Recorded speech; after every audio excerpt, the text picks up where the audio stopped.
has gotten you an interview before? Give me a thumbs up.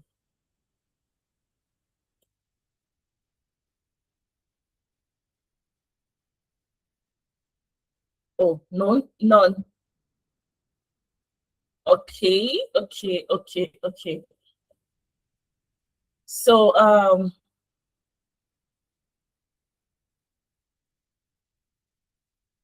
no one here yet. Okay, so before okay, I said the first question was, how many of you here have a cybersecurity certificate? You've done any certificate, either beginner friendly or anyone? If you have done any, give me a thumbs up. Okay, I've gotten that. Then the second question is, has your certificate gotten you a job interview or gotten any like interview or a job or an internship before? Give me a thumbs up or raise your hand.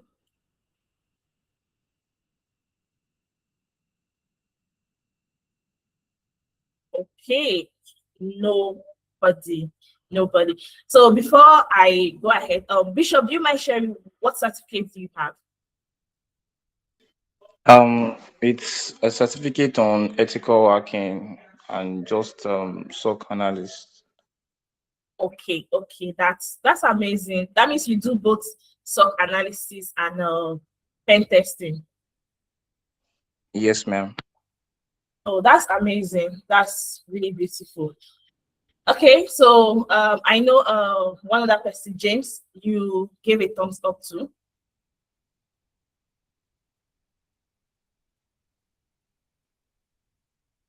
Do you want to share the certificate you have?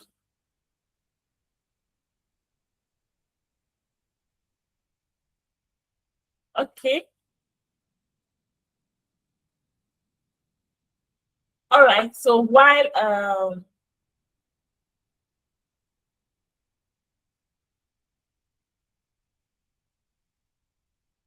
okay, so Okay, go ahead.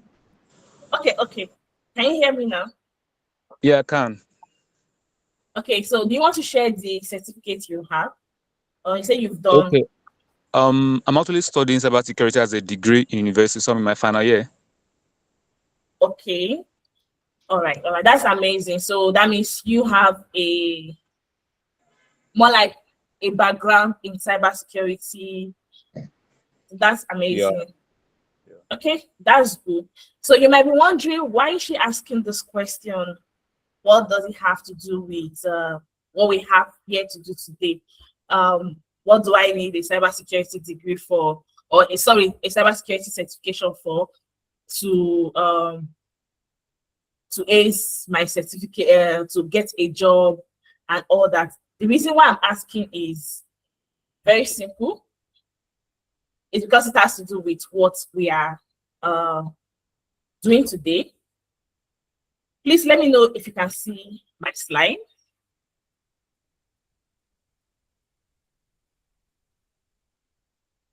Can you see my slide, please?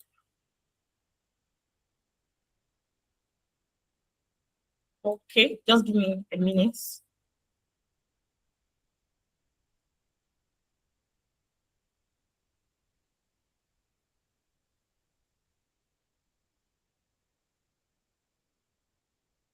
Okay, a minute, please. Should be up soon.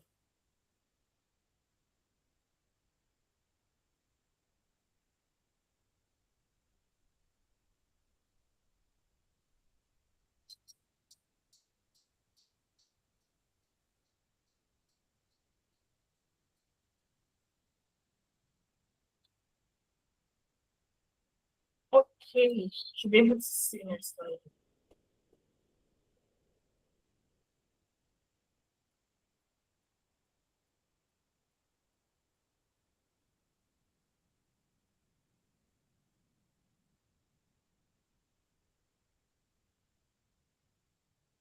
Okay, can you see my slide now?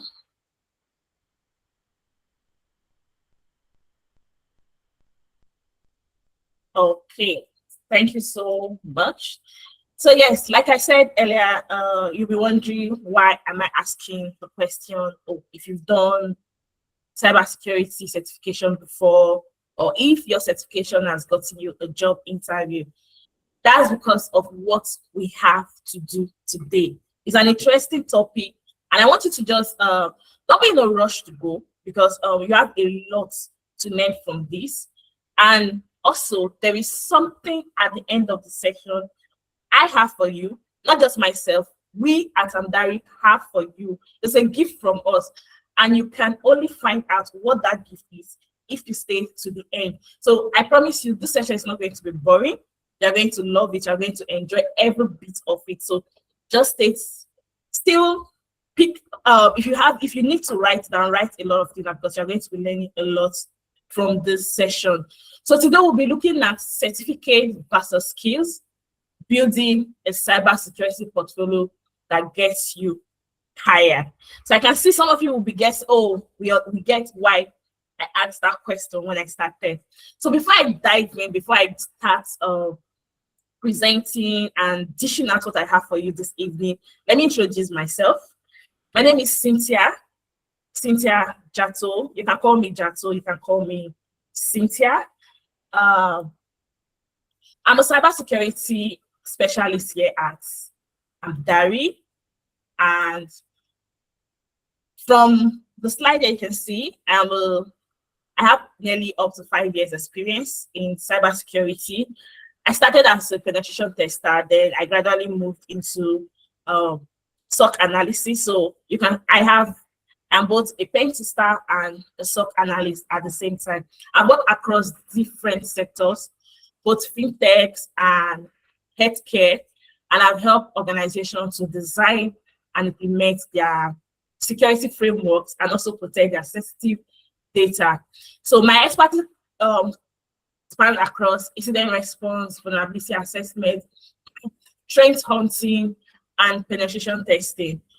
And with a strong foundation in SOC operation testing, I bring a rare blend, because it's so rare for you to see people that have that both skill, like, oh, they'll say, oh, I understand the ethical side of this, which is penetration testing, and I also know how to do SOC analysis. So what that means is that I know both offensive and defensive side of things, and it's a real skill you will find in cybersecurity. And also, I've helped, aside the fact that I love cybersecurity, I've helped to train others to get skills and become experts in this field. So today I'll be your host and your facilitator, and yeah, just stay back. I have a lot for you. About Amdari. So this session is it's brought to you by Amdari. And you might be wondering, some of you might have heard about Amdari before, and this might be your first time of hearing about Amdari. So if you've heard about Amdari before, and if this is your first time, I'm going to break down what we do at Amdari and what Amdari is to you. First, Amdari is an innovative platform that revolutionizes how aspiring professionals build their career and gain practical experience. I know that is a lot of English. Let me break it down. What that means is that here at Amdari, we understand the fact that there is a gap in the tech industry. And that gap is that we have people who have technical knowledge, like technical knowledge in terms of they've taken a course, just like James. James is studying cybersecurity in school. Then I know we have other people who must have taken one course or the other, or you even have people here that are self-taught. You've learned cybersecurity. But then when you try applying for a job, you see there's this thing in the industry that say, oh, you must have 3 years experience, you must have 5 years of experience, right? Then you start wondering, if there's no organization that wants to give me a job, how do I get 3 years experience? How do I get the 5 years experience? That's a problem in the tech industry currently, right now. And unlike before, where you see, oh, when you are learning, you can easily find an organization that wants to give you an internship where you gain experience. We don't find that in the market again today. So here at Amdari, we saw that there is a gap, there is a problem. So if there is no opportunity for you to gain experience, how do you get a job? So because we understand that gap, we brought a method that will help you learn. While you are learning, you are gaining the kind of experience that industry needs to hire you, and you get a job. So you see, it's 2 in 1, right? So that's just what it means. What I said is we understand and we've designed a platform that helps aspiring professionals build their careers and gain practical experience. So while you are learning the skills, you are sharpening your skills, you are upgrading your skills, you're also building a portfolio that gets you the job. So our mission is simple, but it's loaded. It's loaded. Just like I explained earlier that, there is that gap between learning and getting a job. You have theoretical knowledge, but then theoretical knowledge don't get you the job. You will agree with me on that, right? So the experience, that is not just experience now, because I know when we talk in cybersecurity, there's this thing that comes with when we talk about experience. People talk, I have done lab work, I've built home lab, I have done triage, let's defend.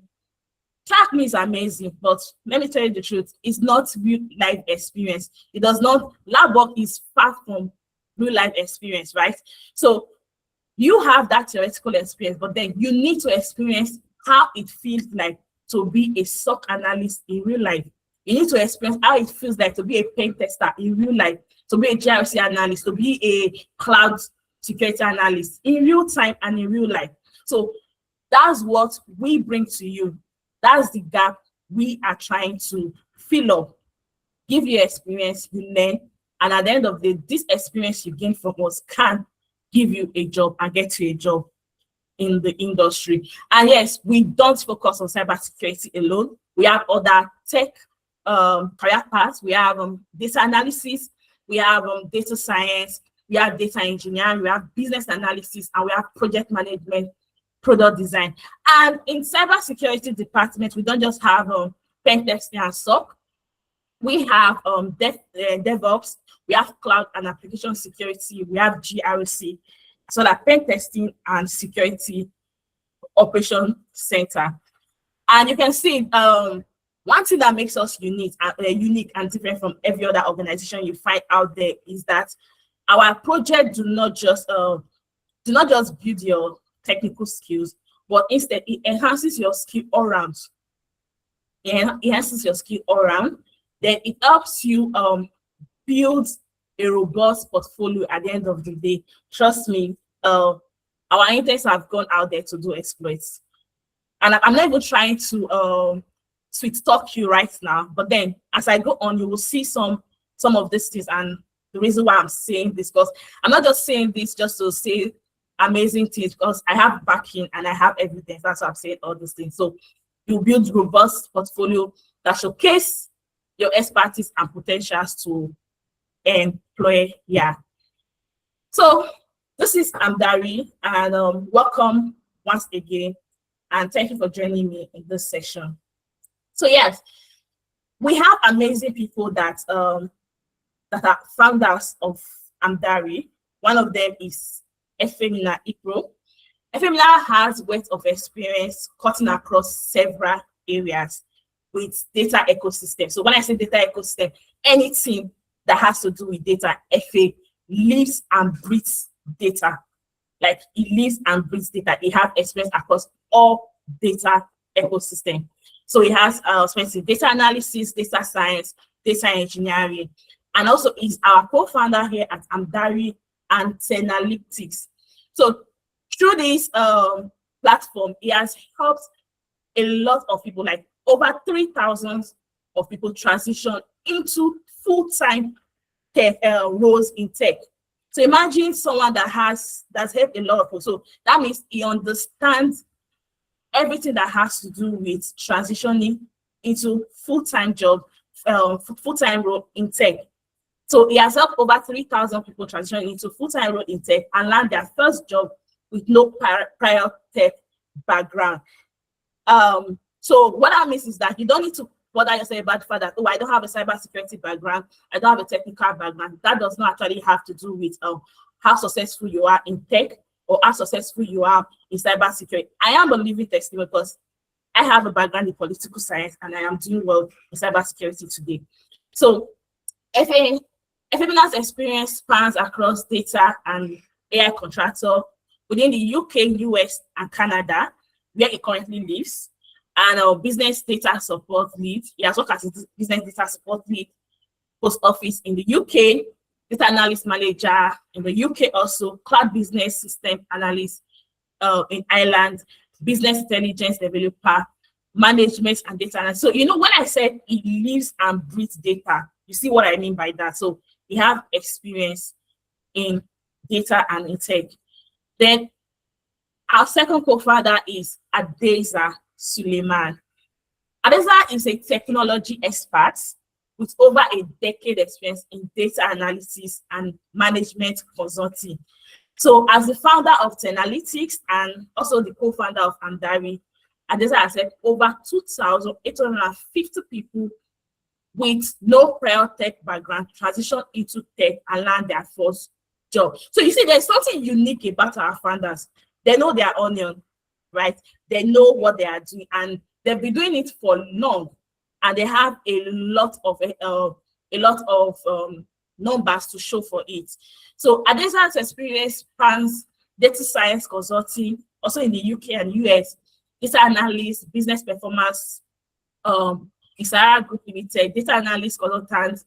Then he has worked in sports, finance services, edtech, energy, automobile sectors. So he's currently residing in Canada, that's Alberta, Canada. Then we have the powerful woman among our co-founders, that's Omomi Samson. Omomi Victoria Samson is a dynamic business and tech executive, and she is the co-founder and chief technology business officer of that CTBO here at Amdari. See, Omomi has a powerful blend of experience. She is a software engineer. She's also a product manager. She's in marketing, and she's a tech entrepreneur. So she brings vision, she brings structure, she brings execution to every table she sees. So you know, when there is misunderstanding, like when there is no alignment, so you just need Omomi to be there. There will be alignment. So she brings that vision into every table she steps in. So from building landing pages to leading tech teams, Omomi has carved a real career path for herself. And she has also successfully delivered real impact across multiple industries, including edtech, fintech, and marketing. So Omomi is especially passionate about using our technology skills to solve real world problems. And she is also passionate about building systems that help younger generation, young professionals to get real experience, real skills, and real opportunities locally and globally. So there's something unique about all our co-founders, and this thing is that all of them have walked the path everyone on this call is right now. Wherever you are coming from, wherever you are heading, wherever position you are in right now, our co-founders has walked this path. They understand how the job market is. They have gone through it themselves. They have experienced whatever you are experiencing, and they know how to overcome it. So if they tell you, oh, this is the right thing to do, this is the right path to take, so you should believe them and follow their lead, because they are coming with their weight of experience. So these are our co-founders. And yes, I know we've talked a lot about co-founders, talked about myself, but then there's a reason why we are here today, right? So let's go into the reason why we are here. What are we discussing tonight? What are we talking about tonight? So tonight we'll be looking at the certification trap. Certification a trap, like, should we be bothered when we talk about, okay, should we focus on certification or getting skills? We'll be looking at the certification trap, why your certifications alone is not getting you hired. Then we'll also be looking at skills versus SAT, what recruiters actually evaluate at the end of the day. They'll be looking at the portfolio blueprint, turning your skills into proof. They'll also be looking at project that gets you hired, which is a hands-on walkthrough. I'm going to be showing you a live demo of a project that can get you hired. They will also have Amdari work experience internship and our special offer to you. You know, I said we have a gift for you, right? I have a gift for you. So you just have to stay to the end of the session and you will get my gifts. So why your SAT alone is not enough? Why your SAT alone is not enough? So when I talked about the fact that the certification alone is not enough, what am I trying to say?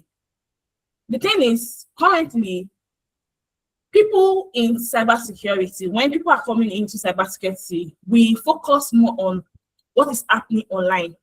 We go to S, and cybersecurity is that part of tech that has a very large community online. We go to S, you see different cybersecurity spaces. You go to LinkedIn, you find different communities, different opinions online, right? So when you see this opinion, people always tell you, oh, if you are new in cybersecurity, what you need is certification. Have this certification, have that certification, write your computer security, write SC200, write SC400, and you will get a job. That's not true. What they are not telling you is that how it really works in the job market. Recruiters, the certification is important in cybersecurity. I'm not removing that aspect out, but every day recruiters see over hundreds of CVs with security plus, with CA, with CIM. Even some have as far as OSCP. Yeah, if you're having OSCP, you know that person has gone far, and even certification that are way higher than that. So recruiters are seeing those people every day. They are seeing their CV every day. So what that means is that certification is the baseline. It's not the differentiator. So since everybody has certification, what makes you stand out? How can you stand out among the hundreds of CVs that the recruiters are seeing every day? There is a need for you to stand out. And certification, since certification is just like a common commodity at this point. So if it is a common commodity, that means it does not have value in the eyes of the recruiter, right? So you need something else that will make you stand out beyond certification. And one thing I want you to understand is that a certification will tell the recruiter that, oh, you have passed the exam. Does that mean that you have the experience? No. Why am I saying that? Yes, I know some certifications are technical. That means you have to do the technical part for you to pass certification. But trust me, you read, you crammed, you already know the syllabus, you know what they will set, you know the kind of lab they will give you. So you read over and over again. Some it took you 6 months, 5 months, some even took them a year to prepare for their certification. You prepared for it because you've seen past questions, you've seen someone dropped. If you go on LinkedIn, you'll see a lot of people dropping, or how to pass computer security plus, how to pass OSCP, how to pass this certification. So because recruiters understand that these materials are available online, they understand the fact that you can read and pass your certification. So even if it's a technical certification, it does not mean that you pass the fact that you pass the certification does not mean that you have the experience or what it takes to do the job. It is just because you read so hard, you burnt the midnight candle by reading so hard to pass the certification. So recruiters don't want to just see you passing mere certification, but they want to see that you have what it takes to do the job. If you are a SOC analyst, if you are coming to a recruiter as a SOC analyst, if you are under pressure, can you make decisions under pressure that will not cost the organization millions? Or can you make decisions under pressure that will not cost the organization lots of data, or that will not cause them to face a ransomware attack at the end of the day? If you're under pressure, can your recruiter trust you to do the right thing? Because trust me, cybersecurity is a delegate skill that you have to do. Like, it's not like the organization is telling you, we are giving you our life because we trust you. Hold it. So if they are trusting you enough to hold the life of their organization, it means you are capable. You should be up to the task, right? So if you are coming, they want to be sure that you are up to the task. You have what it takes, not just you passing certification at the end of the day. Then the question every recruiter is really asking, what's that question? There's always a question in the mind of a recruiter when they see your CV or when they see you. And that question is, has this person actually done the thing? You know, I mentioned earlier that lab work is different from real life experience. You have a real life case study, you are in a real life case scenario, you are doing the job. It's very funny doing lab work. You know why? Lab works are designed to be they are designed intentionally to be vulnerable. And there is no lab work you want to work on that you will go online, you will not find the solution to. It is always available. All you just need to do is know how to search, and you will find the solution to your lab work. So what that means is that when you are working on the lab work, you don't have that blockage you will face when you start working. It's not there. That tension you will face when you start working, it's not there, because it's a lab work that was designed to be intentionally vulnerable. So recruiters don't want to see you writing, I worked on a lab work. No, lab work is not what they are looking at. So when they see lab work, they feel like, oh, this person does not have what it takes to do what we need. So they are looking like, okay, does this person have what it takes to do this job? I will tell you what it takes later on to do the job. I'm just trying to build momentum here. So like I said, follow me, be patient, and you will learn a lot from here. So then start get you past the ATS filter. Yes, whenever you see a job application out there, you always see them writing different kind of certification. You must have Security Plus, you must have this one from Science Institute. These certifications are very expensive. And the truth is, organizations know that they don't need this certification, because if you look at the salary they're even putting there, it's not up to what you will need to get a certification, one of the certification. So the reason why they put this certification there sometimes is just to scare people that don't have experience away. So they scare people that don't have experience away, because you yourself know that, okay, if I'm seeing OSCP, it means it's a senior penetration testing role. You will not apply for it. So they use that to filter out people. So people that have this certification, they will pass ATS filter because they have what it takes to pass ATS filter. But when you pass ATS, you are going to meet a human being, right? That will interview you. So when you get to the recruiter during interview, what will set you apart, what will show your recruiter that you know what you are doing, is the skills, the evidence that I have done this, the evidence that, oh, I have walked through this path and I know what I am doing, and I know what it takes to get this job. So that's what will get you past that human blockage at the end of the day. While you're sat alone, so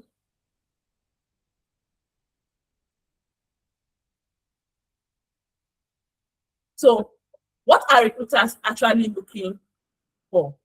So you know, I've talked about the fact that recruiters are not looking for, they're not looking for your certification, they're not looking for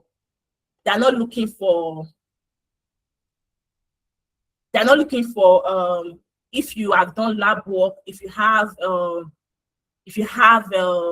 cybersecurity degree, or you have a tech degree. At the end of the day, they are looking for the unique thing that sets you apart. That unique thing that sets you apart from others. And now I'll be showing you those things that recruiters are actually looking for and what they evaluate you on. So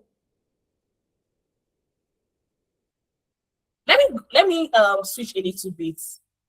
So imagine you are facing an hiring manager right now. On this call, you are not here to learn, you are here for an interview. You are facing an hiring manager right here. And I want you to switch seats with me for a second as we're here. I want you to switch seats with me. So you are the recruiter. You are the recruiter right here now, and I came for the interview. And you being the recruiter, all day you have, right on your table, you have over 200 CVs in front of you. And these CVs are just for SOC role. You are recruiting for SOC role, you are recruiting for GIS, you are recruiting for pen testing. But this 200 CV you have in front of you right now, is just for SOC role alone, SOC analyst role alone. And the truth is, you are not reading through every word in that CV because it's a lot of CV. You can't go through everything. So what you are doing is you are scanning, right? You are scanning through the CV. And as you're scanning through the CV, your brain is running a checklist. Your brain is running a checklist. And that checklist is, you want to realize, you want to see if you can see what you are looking for in the CV or not. If you can see what is unique in the CV or not. So that's what your brain is actually trying to run through the checklist. So, and I want to ask a question. I want to ask a question. Let me just I'll ask my question later on. So you can see here on the screen, I have certification. So like I have certification, I have skills. So you, on this case now, what I have on my slide is just analyzing you. You are the person looking for a job. So here we have your role. You have certification. Those of you that have certification, what you have, and skills. So what is this certification showing you? The certification you have is showing you that it's a proof that you understand the theoretical aspect of cybersecurity. If it's for SOC analysis, if it's for pen testing, for GRC, you understand the theoretical aspects of it. So what that means is that you understand the why. You understand what it takes, that, oh, this is the reason why, this is what this career path entails, this is what it's all about. You understand the theoretical part of it. Then it also shows that you have commitment, because it takes time for you to study. So you are committed to learning, you have commitment to learning, you are committed. Then certification also shows that you met a vendor's knowledge standard. So everything I'm listing now is sending a message to your recruiter. This is how your recruiter analyze your CV. When they see your CV and they see, oh, it's just a lot of certification but no skills. So what the message you are passing across to the recruiter is that, okay, you understand the theory, you are dedicated, you are committed to learning, then you met a vendor's knowledge standard. What that means is that every certification is owned by a particular vendor. Yes, they set it as industry standard, but then the organization that owns that certification is into business. You know how much you pay for each cybersecurity certification. We have certification as expensive as $1,000. STARS Institute certification costs as much as $10,000. That's one certification, and they expire after a period of time. So imagine an organization coming to say, for you to write my certification, you are going to pay me $10,000 for it. It's a business at the end of the day. And they set the criteria for them to say, oh, you pass or not. If you fail it, they'll tell you, okay, you can come for retake, but for you to take retake, you have to pay a certain amount of money for you to take a retake of that same certification again. So at the end of the day, it's business. And what you just told the recruiter is that, okay, for you to have passed the certification, you met the vendor's standards. That's a message to the recruiter. Then you're also telling the recruiter you are a serious person. You are serious enough to invest in yourself. Because for you to pay $2,000, $1,000 for a certificate you know will expire in 3 years' time, and you're not sure if you will get a job, use the certificate before it expires. It means you are a risk taker. You want to invest in yourself. You are so learning and growth is important to you. Then it's useful for 8 years. They also understand the fact that they set the standard of, oh, if you have the certification, we want you. So it's useful for 8 years, but it's not enough on its own. So when the recruiters see your certification, this is the message you've passed to them. This is what they analyze from your CV. Then when you have skills, what does it tell the recruiter? The skill is showing the recruiter and telling the recruiter that, oh, yes, I understand the theoretical aspect of things. I have done the reading, I've done the learning, but I also have what it takes to take that theory and bring it into a work environment and do it in real time. And trust me, doing it in real time goes beyond what you have learned in theory. So it means you are telling the recruiter that I am not just coming here based on my theory knowledge, but I have what it takes to do the job, I have what it takes to do the work. Then it also shows the recruiter that you have handled real and realistic scenario. Real and realistic scenario. What this means is that as a SOC analyst, you are coming, you know, I said the interviewer is going through CVs for SOC analysts.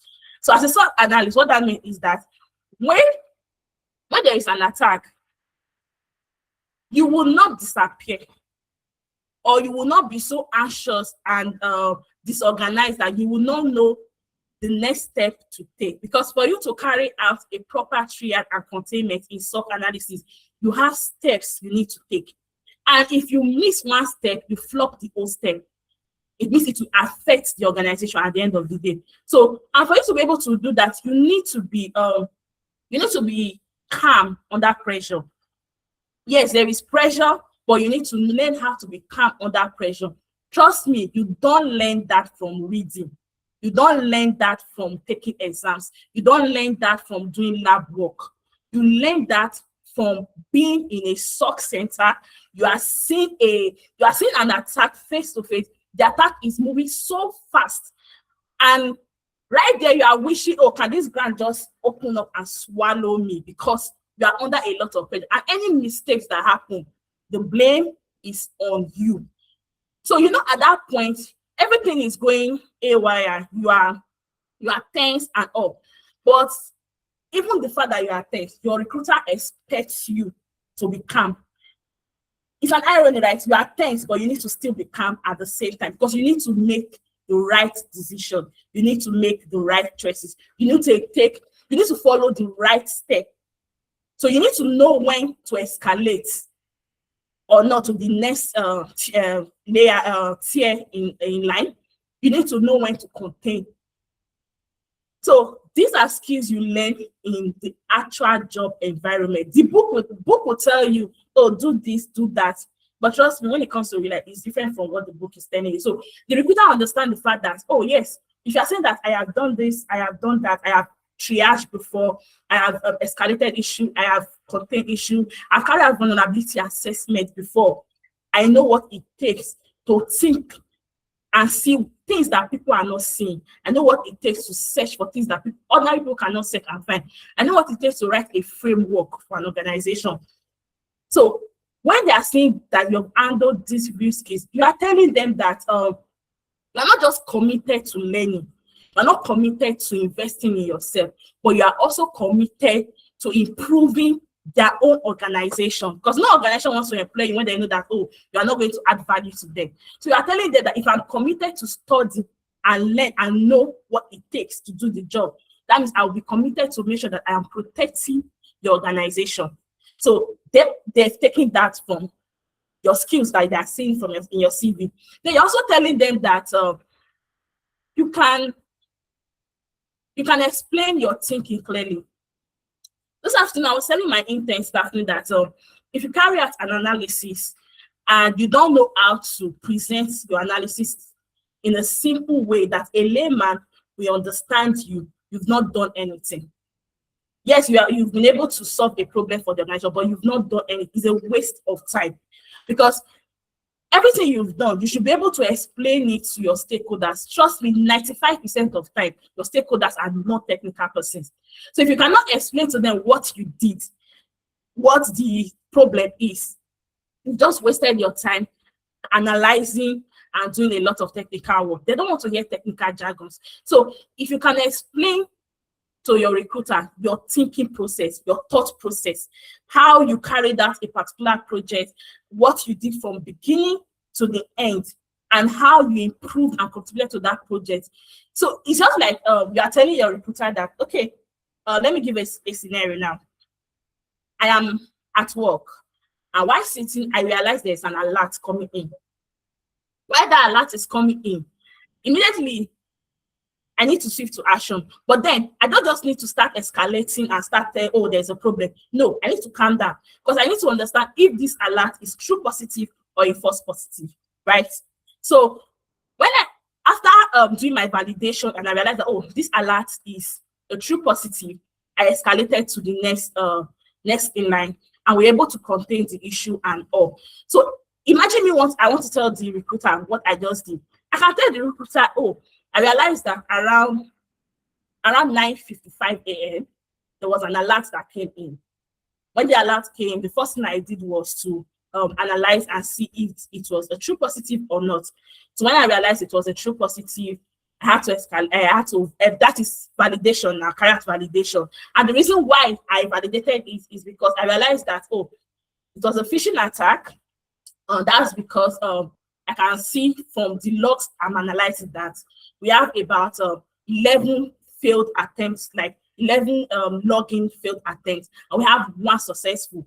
Then I realized that out of that failed attempt, I realized that one of it is for an admin account, which is like the person was trying to gain root access now, escalate their privilege to root, which is admin access. Then I also realized the fact that the login was coming in from another country, different from the country of the person who owns that credentials. Then you might want to say, okay, what if the person traveled? But then the IP address, there's something called invisible travel in cybersecurity. I cannot be in UK 10 minutes ago, and within 10 minutes, you are seeing me in Russia. It's called invisible travel. It's not possible. So if that happened, I know, okay, there's a need for me to escalate. Then I was okay, I saw this, then I escalated to tier 2. Tier 2 had to do their deep finding, and they had to check, okay, there was, if this person did carry out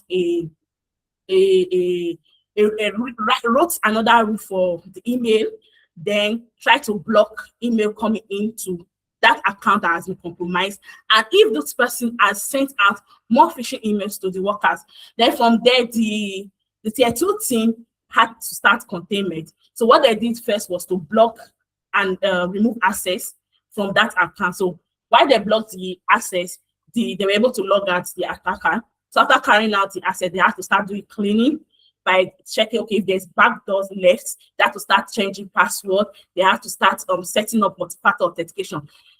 This recruiter was not there when this thing happened. But when I'm saying that, I am painting a picture in the mind of the recruiter. The recruiter is following me through a process. Like, the recruiter can see through me. Like, at that point, I am a mirror to what happens, to the scenario that happened, and the recruiter can see through me. The person was not there when it happened, but because I have been able to explain, I have broken down the process, they understand what happened. And even from there, the recruiter might have learned something. Don't click on links that you do not trust. So you've successfully taken the recruiters through your thought process. What you did from beginning to the end, the recruiter can see it. So that's one thing. Then the recruiter will see that, okay, this person knows what they are doing. Not just that they know what they are doing, they can carry everyone along. They can carry the organization along. Then you have lower hiring risk. You know, I said earlier that recruiters should be able to bank on you when they are employing you. So when they are employing you, they should be able to say, okay, I can go to sleep because this person is in charge. We should not be worried because we know that the organization is safe. Like I said, cybersecurity is one of the most risky part of tech. You are carrying, like, it's more like you are carrying the life of the organization. So they can trust you with their organization data. They can trust you with their security environment. Then all those things I've listed is what closes the interview. So it's not the thought process where they saw that, okay, you understand the theory, you are committed to something. No, that's not what closes the interview. What closes the interview is when the recruiter can see that, okay, you actually know what you are doing. You have realistic experience. You can carry everybody along. You have a thought process. You have a pattern you can follow. This is what closes an interview and not just your experience through certification. So then we are looking at, again, when a recruiter reads your CV, they are running a meta checklist. You know, I said earlier, they are running a meta checklist. So when they are running that meta checklist, what they are saying is that, can this person describe what they actually did? not just what tool exists. You know, some people can just come and start listing tools. Oh, I know this tool, I know this tool, I know this tool. But when you now start asking them, what can you do with this tool? What question is this tool asking? They don't know it. And one thing I want you all to, if you don't take anything away from what I have said since, I want you to take this away with you tonight. Every tool in cybersecurity have a question they are answering. There's a question each tool is answering. So if you are able to explain, if you're able to understand, okay, if I'm talking about SIM tool, what am I trying to achieve? So when you're talking about SIM tool, you are trying to look at the question, you are trying to answer the question of what is happening in this digital environment. You are looking at everything. So you're not just looking at the login logs, you are looking at every log, everything that came through that window into your system. That's what you are looking at. Then if you're looking using EDRO tools, you are asking the question of what happened to this particular laptop you are using, this particular server, because you are checking the endpoint. So every tool you work with in cybersecurity have a question they are answering. So if you can know the question they are answering, not just the tool itself or what they do, you've succeeded in cybersecurity, because it means that you actually know how to use this tool very well, because that knowing comes from a place of continually using that tool over and over again. So they want to see that, okay, yes, you know how to use this tool. Then they also want to know, they also want to understand that, do you know the why a decision was made? So what this means is that they want to know, do you understand the why a decision was made, or do you just know what button was checked, like what button was checked rather? You just understand, okay, this button was checked, this button was ticked, but do you understand the why? Why did you tick that button? Why did you make that decision? Why did you decide to switch off the server? Why did you start this at that social time? Why did you decide to carry out a threat intelligence? Understand your why. Know your why. Do you know your why? Then the recruiter is actually trying to also see that, can you explain your finding to management, who is not technical, like I said earlier. They're trying to explain your findings to the management. They need to understand, and for you to be able to break it down, you yourself, you understand so well, you know how to not start speaking technical jargons when it comes to you speaking to your managers. Then they also want to see that you can figure out things on your own. You can figure out things on your own. You have your answers. You have your answers without someone trying to help you out. Then they're also looking at, is there anything here I can actually look at? That is your report. Do you have a repository? Do you have a proper detailed report? So one thing I want you to understand is that certification will not give you answer to any of these things are listed. Only a portfolio can answer all this. So you need a portfolio to answer all this. And you can build a portfolio when you have skills. It takes you having skills. It takes you getting your hands dirty to acquire the skills that will help you build your portfolio.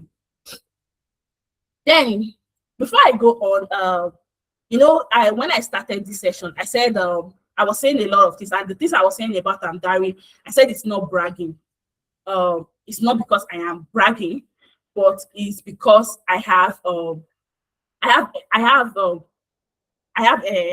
proof for it, and this is one of the testimony from one of our interns that has gone through the program here at Amdari. So this intern has gone through our program, and one of the things that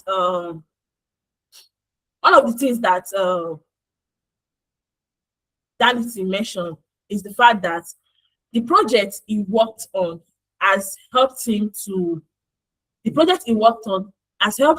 gain that experience that recruiters needed. So it was this project that built his confidence, that built his portfolio, that got him the job he got before the program ended. So I'm going to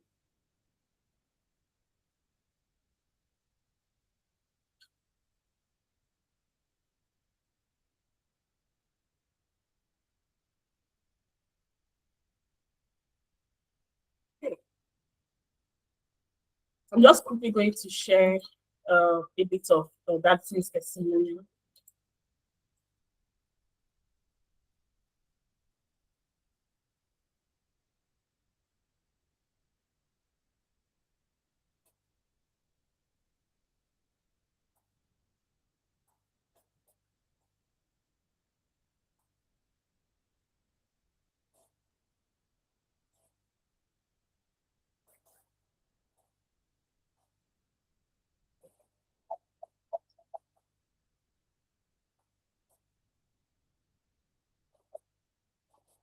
So that's the most important part for me and what I'm excited about.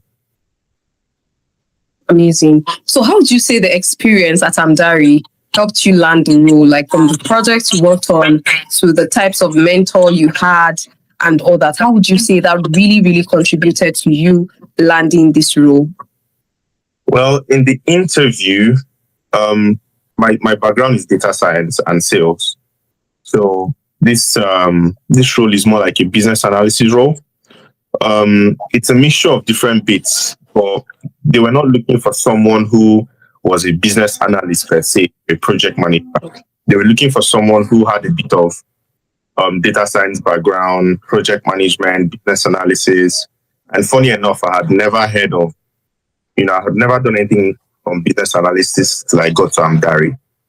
And while I was there in the interview room, I was asked about things like mapping and how you scope the whole process. Just give us a rundown of what you would do if you were to start this role. And I just used everything I learned at Amdari. I spoke about the process, the to-be processes, the project charter, basically the terminology and the knowledge of what I learned very played a part in that interview. I seemed to be the person that gave them a clear idea of what they are going to achieve in a 1 year period, because they didn't know how to go about it. So they needed someone who was close to what they were looking for. And my knowledge from what I'd learned played a huge part in that interview, to be honest. All right, thank you very much.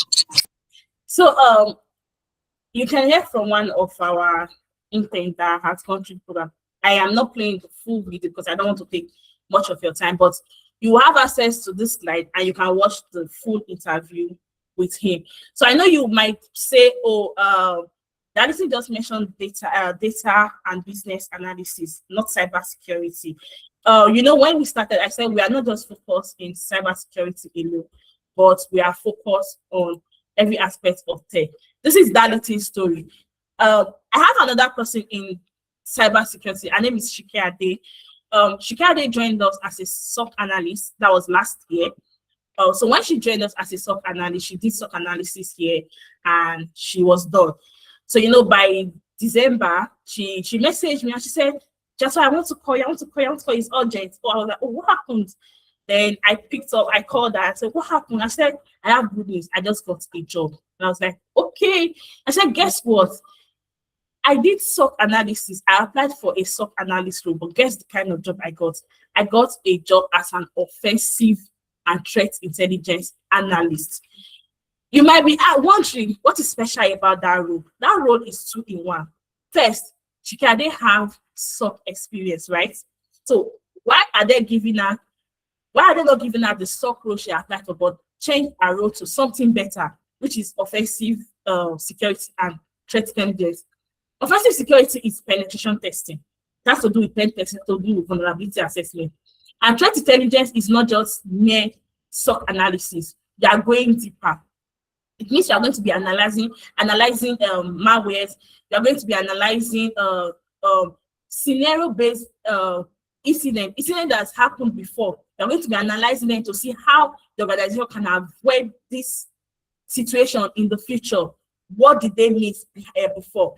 And then I had to ask her, how did you get the role? Why did they change their mind from giving you just SOC analyst role and giving you the role? And she said, during the interview, when they started asking me questions, all I did was all the projects we worked on during my time in Amdari, I was using it as examples. Whenever they asked me questions, I said, "Oh, I did this. She worked on this. I worked on this project. This was how I did it." She said she picked all the projects we worked on from first one to the last one. So at a point, she had to ask the recruiter, "Oh, I'm not talking too much." And the person said, "No, I'm enjoying what you are saying." The interview was supposed to be for an hour. Said she didn't know when they spent 2 hours on the call. And at that point, they had to ask her, "How did you know all these things?" And she told them, "Oh, I did an internship, and that was where we worked on all this things. That was where I gained all this experience." So, and they were wild. And the next thing she saw the next day was they gave her a job role that is not even, that's more than what she applied for. So this is and this is how much our interns have gone out there to prove that they've learned a lot. And this also brings me back to what I have been saying since, like, okay, when I talk about the fact that recruiters are not just looking for your certification, but they are looking for the experience you have. They're looking for the skills you have. That's what they focus more on. So imagine, Darity didn't mention certification in everything he said. It was experience. The person I mentioned just now, Shikade, is experience that she was talking about. She didn't talk about certification. She didn't even mention certification. It was experience that got her the role at the end of the day. So, and yeah, moving on, we're going to be looking at 5 things every strong portfolio must have. 5 things every strong portfolio must have. So, I'll first of all ask a question: what does a portfolio look like? When I say portfolio, what comes to your mind? What do you think about? What are you thinking of? I know when you say portfolio, a lot of people are thinking about a fancy website. They're looking at, oh, a beautified website. That's what they are thinking about. In this case, I am not talking about a fancy website. What I mean by portfolio is evidence. Evidence. Prove that you have done real work. Prove that you have done the job. So I'm going to break that down for you, and we're going to go through it together, looking at 5 things that recruiters are actually 5 things that means you have a very strong portfolio that can get you a job. The first thing is project write-ups. Project write-ups. So when I say project write-up, I'm not talking about screenshots. No, we're not talking about screenshots. You taking screenshots of what you did. No, I'm talking about a document that walks someone through what the problem was and what you did. So the document is pointing to what the problem was, and it's also telling the person reading it that, okay, this is what you did and what you found during your analysis, like something like a case study. So that's what I'm talking about. So project write-up. So you need a project write-up that is a case study. That's one. Then another thing you need is your GitHub repository. You need a GitHub repository. So even if it's not scripts now, or let me say, even if it's one script you wrote to automate something very small, it shows that you've built something, not just that you are studying things. And you might be, I know what's going through your mind is, oh, do we GitHub is for data, people in data, or people that do software development, or people that write code? No, even you write scripts sometimes. Even if it's just a line of script you wrote, put it in your GitHub. It's something, it's proof of work. So have a GitHub repository where you document everything you've done, everything you've automated. Put it there, document it there. It's proof of work. Then professional reports. Professional reports, it is what shows that all the analysis you did is not a waste of time. It shows that, oh, you carried out a proper analysis, you're able to break down the whole incident, and you're able to put it together in a report. So think something like an incident report. Think something like a vulnerability assessment report. Think something like a threat intelligence brief. So these are examples of professional reports written like you are handing it to a security manager. So what that means is you have your executive summary, you detailed what happened at the time it happened, when you were carrying out the vulnerability assessment, what you were able to discover, the kind of loopholes you discovered. After you explain the problem, you're also giving them remediation. How can you solve this problem? You'll give them solutions to the problem at the same time. So that's a professional report. Then your LinkedIn presence. You cannot hide, you cannot hide, you don't need to hide your lights. Yes. So that's just like some people that have a lot of skills, but they are so shy to post about it on LinkedIn. Posting on LinkedIn do two things. First, it shows the world that you are building. You are building in public. Another thing is it helps you keep a neat and clean digital footprint. And I'll tell you this, why digital footprint is very, very important. When you submit CVs, especially for for us abroad, UK, US, Canada, when they see your CV, they carry out a background check on you. They research you, they Google you. When they Google you, you have, let's say you don't even post anywhere else, you've not written a paper, you don't have any blog post or anywhere. But because you have LinkedIn presence, it will show in their results. So and when they open your LinkedIn, imagine you are applying for a penetration testing role or a GRC analyst role, and they open your LinkedIn, and all they find there is customer service.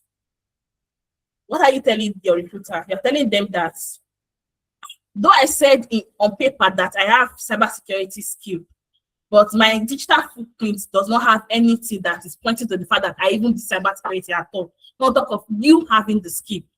So you see now, there is it's not your digital footprint is not in line with what you have in your CV. So these are the reasons why sometimes you might have a very good and sophisticated CV, but you don't hear back from the recruiters, because sometimes when they check your digital footprint, what they are saying there is not in line with what you wrote. So you know the assumptions that comes to the mind of the guy is that probably you just wrote those things. You don't know about them. Probably you just use AI to write about them and put them together. It's not that you do them, because how can you say you're a cybersecurity analyst and I'm checking you online, I'm seeing your pictures, and there's nothing pointing to the fact that you have done cybersecurity before. So that's why digital footprint is very important, and LinkedIn is one way to keep a neat digital footprint. Post on LinkedIn, show your working, build in public. So recruiters see that. And one thing I want to know that people are watching. One recruiter is looking at you, one founder is following your story. They are following your post from beginning. And if you get to a point where they feel like, oh, this person has grown, and I feel like, oh, this person can work with us, you see them reaching out to you. And that's why when people say, oh, recruiters reached out to me on LinkedIn, it's not magic. It's because they were posting what they were doing online. So our advice, if you don't post a lot on LinkedIn, try as much as possible to post. Then also contest on everything. Every single project needs three things. I want to understand that every single project needs three things. What was the problem? What did you do? And what was the results? Those are the three things every project needs. I will repeat that again. Every single project needs three things. The first one is, what was the problem? Second one is, what did you do? And the third one is, what was your results? What was the results? So this is you giving context to what you've done. Without it, everything you are saying is just noise. Oh, I carried out a triage. I did a web vulnerability assessment. What did you do? Oh, I did vulnerability assessment. I used bug suit. You're just making that. You've not said anything. What did you do? What was the problem? So when you discovered this problem, what did you do to solve the problem? And at the end of the day, what was the results after you solved this problem? So those are the things you need. Those are the things recruiters look out for when they are speaking to you during interviews. Then I'm going to talk about, I've showed you 5 things the recruiters need. Then project formula. And this project formula is turning any exercise into portfolio goals. Every exercise you've worked on, every case study you've worked on, how can you turn it into gold? How can you turn it into something that you can boast about when you face a recruiter out there? Excuse me. The first thing here is scenario.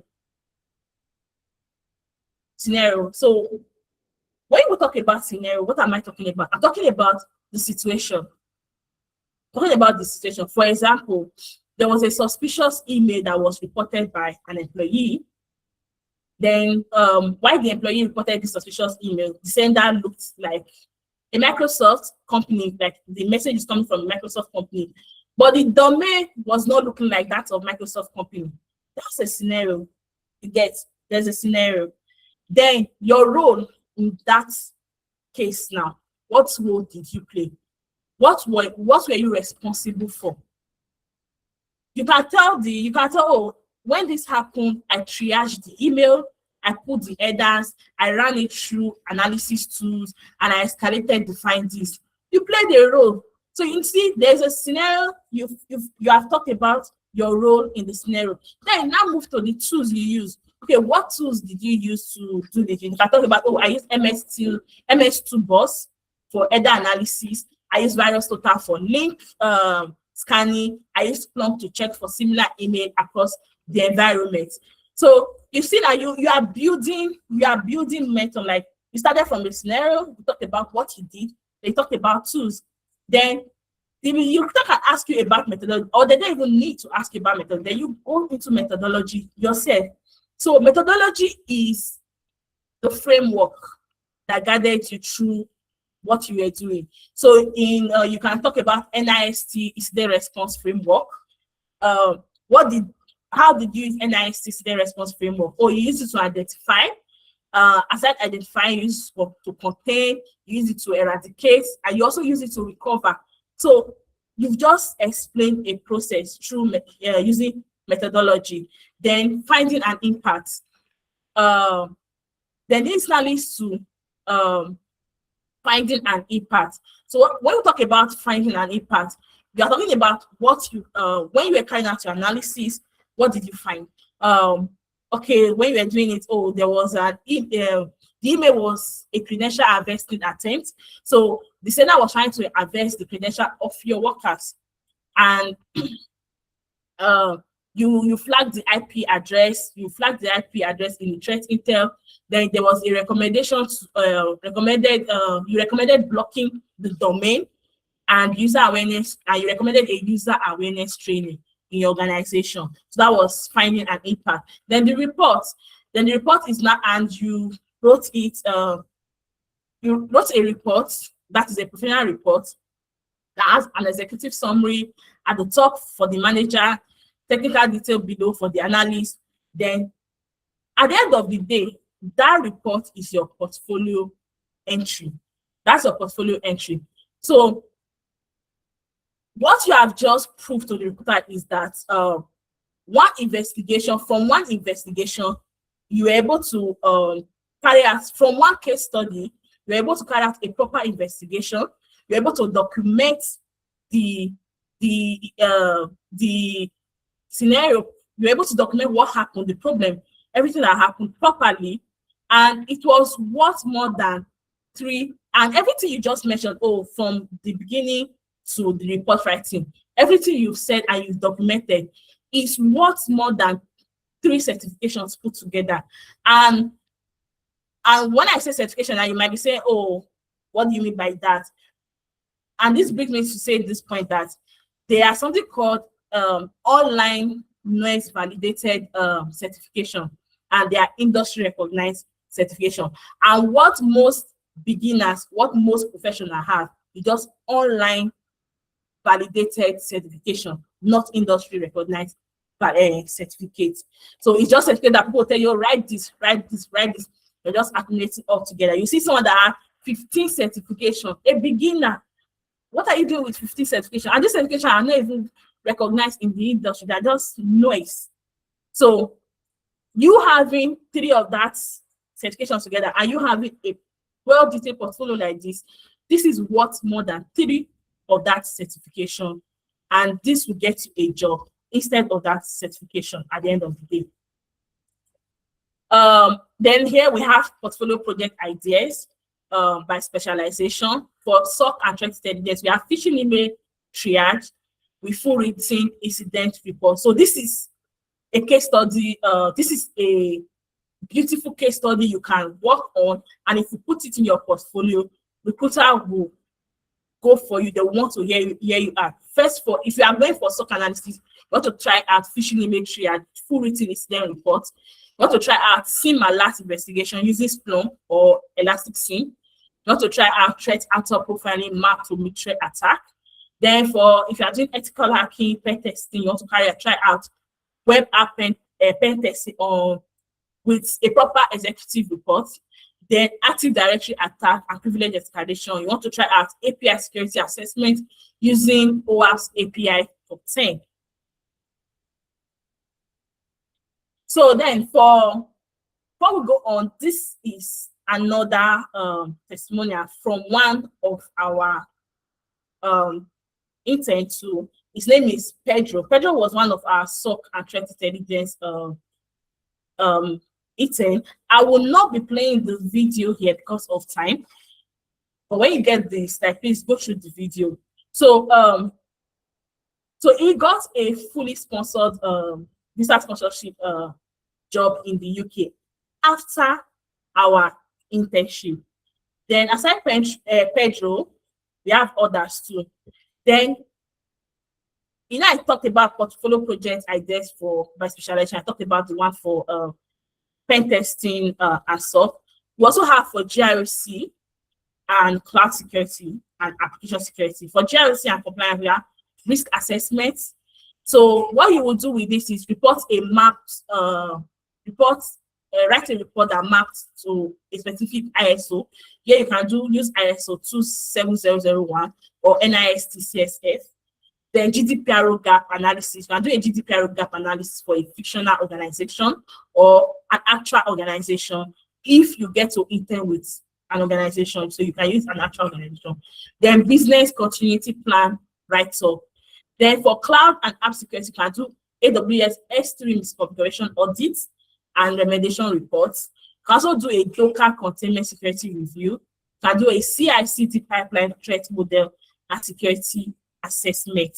So these are projects you can work on, case studies that are not lab work now that you can work on, and you put it in your portfolio, and a recruiter will see your portfolio and see your CV and say like, oh yes, this person knows what they are doing at the end of the day. So we have more testimonials from our past intern. This is Sandra Odushola Steven. Sandra was one of our data analysts. She was one of our GRC analyst intern. And before she finished our intern, she got a data protection job. She got a data protection job in the UK. Then we have, so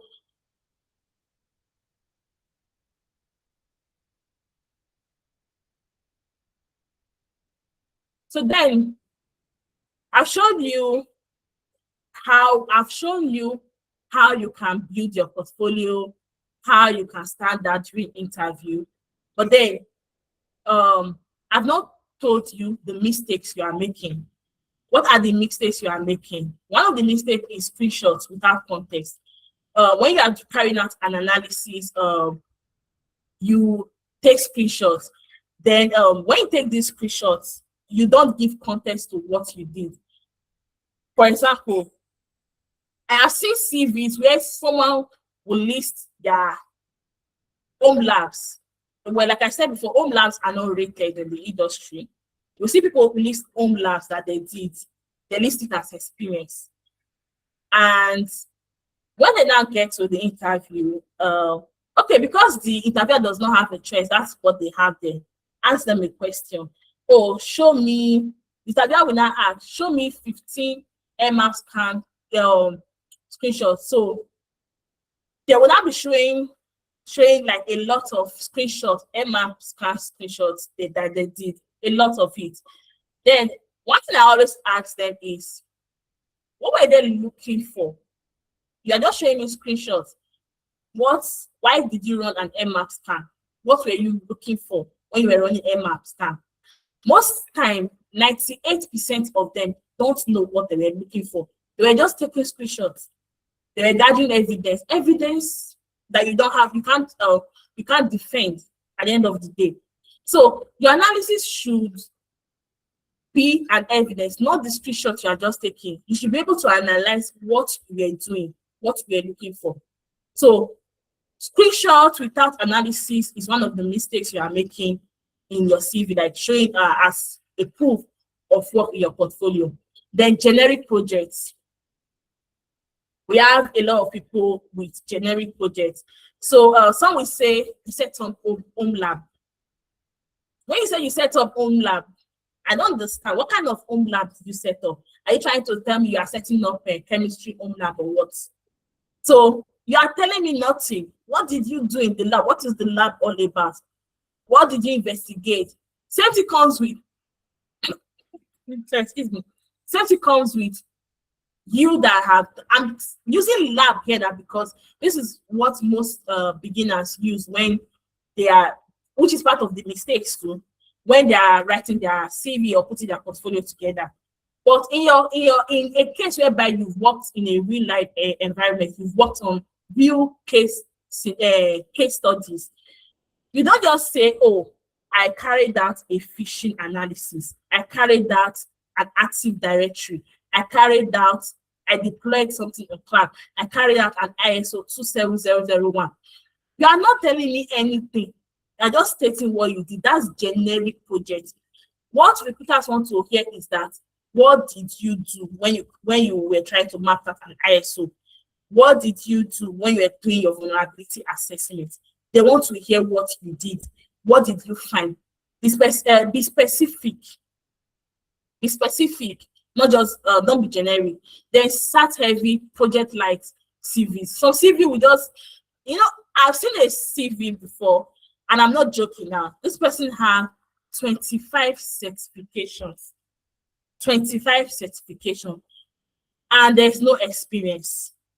And one thing I asked the person, what were you doing? What are you doing with certifications? And where have you been? And the person, oh, I was just applying certification. And most of these certifications are not useful. They're not even useful to the person. They're just acquiring. And in the process of acquiring certification, you acquire what you don't actually need.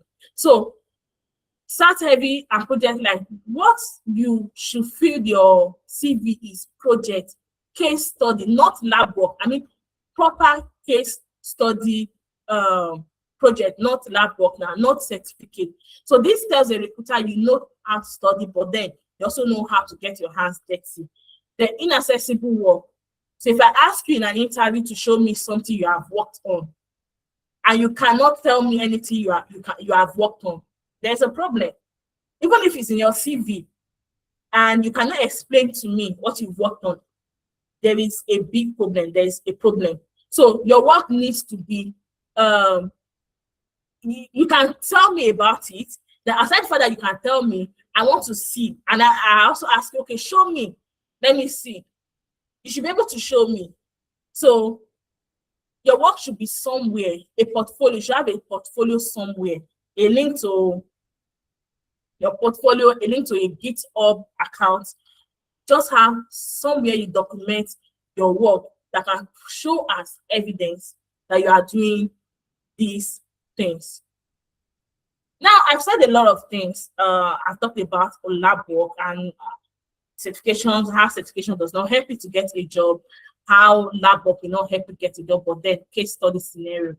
But then I want to show you how Amdari can give you this real portfolio evidence, because at the beginning of the session, I painted a scenario. I mentioned something, and what I mentioned was that there is a problem in the industry, and that problem is that recruiters don't want to employ you without experience, but they expect you to have at least 5 years of experience, 3 years of experience.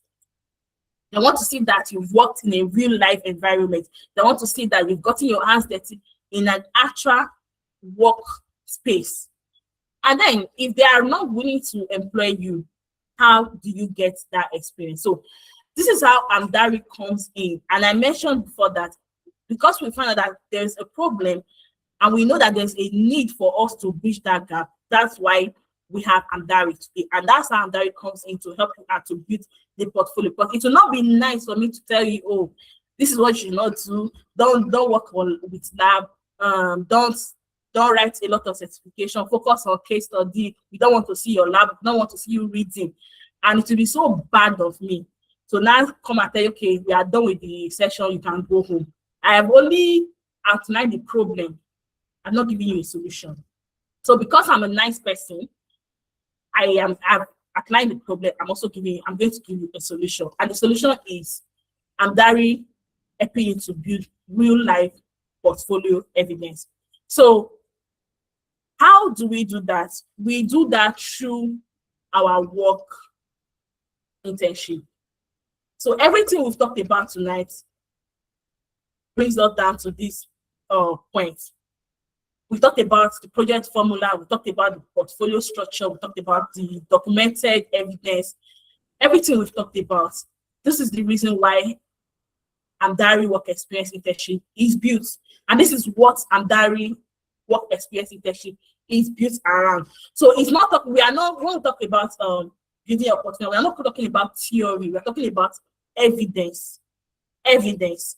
So what that means is that at Amdari, our interns don't just do exercises. They're not doing toy exercises here. They're not doing lab work. We are working on real case studies. The same kind of investigation that will happen in an actual SOC environment is what we will work on here. You want to triage a phishing, not carry out a phishing triage, you will do it here. You want to carry out an incident response, you will do it here. Threat intelligence brief, everything you are going to do here, because you understand that these are the things that get you hired. These are the things that help you stand out of the multitude of CVs that recruiters receive every day. So, and also aside the fact that you are working on real projects, you are going to be using actual tools. Splunk, you are going to be using Splunk, you are going to be using SIM, you are going to be using Wireshark, Upsuit. So,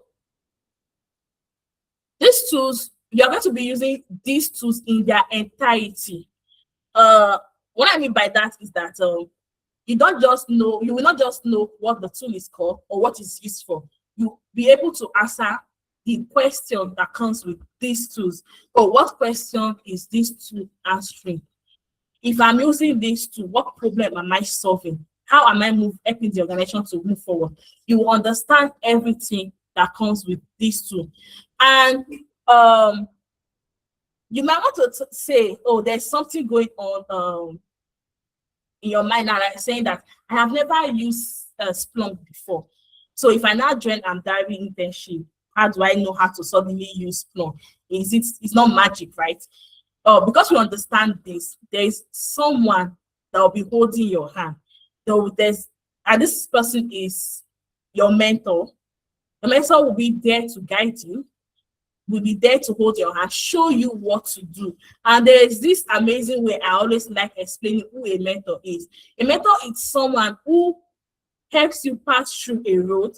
You know, when you are walking through a particular junction and you want to try to cross to the other side, and for you to be able to cross to the other side, there's a fence. And there's no way for you to cross that fence and get to the other side. But with the help of your mentor, you will find a way to cross that fence. And the reason is because he or she has passed through that path before. And not just once, over the years, they've passed through that path. They understand all the loopholes you face, the difficulties you face, and they have overcome it over and over again. So we have mentors that will help you, guide you to learn how to use these tools in an actual environment, like in an environment whereby, oh yes, when you work on this case study, you feel like, oh yes, it's beyond what you have been doing when you were reading or working in the lab. Then we have also, at the end of the day, you'll be able to carry out write a professional sorry, excuse me. Be able to write a professional report that goes straight into your portfolio. So imagine doing five sophisticated case studies. You have 5 sophisticated case studies. You've done it from A to Z. Put that in your portfolio. Your portfolio is good enough for recruiters at the end of the day. So by the end, you don't just say you can do the job, but you can also prove that you know what you are doing. So, I mentioned that, we have a case study. So here, this is a case study, one of the case studies we've worked on before. This is a phishing email investigation and the response in an healthcare. So here, we were able to carry out, in this particular case study, what we did was, first, we have different phases. The first phase was analysis. We were able to triage a suspicious email. Then, after triaging the suspicious email, we're able to perform an email header analysis. So carrying out an email header analysis will help us to identify a smooth domain and also a malicious source IP at the end of the day. So, and this is, when I said when you're carrying out your threat intelligence or incident response, is in phases and steps. So this is the first step. Then the second step is, which is phase 2 now, is the technical defense. We use tools like Splunk, SIM2 to track if any users click the link and identify patient 0. So what that means is that, there was an email, phishing email sent to the workers. Did any of our workers click this email and click this link rather? And what was the repercussion of them clicking on this link? Then we have the phase 3, mitigation. So mitigation is that point where we execute containment. So containment is more like we want to try and stop the attack from spreading.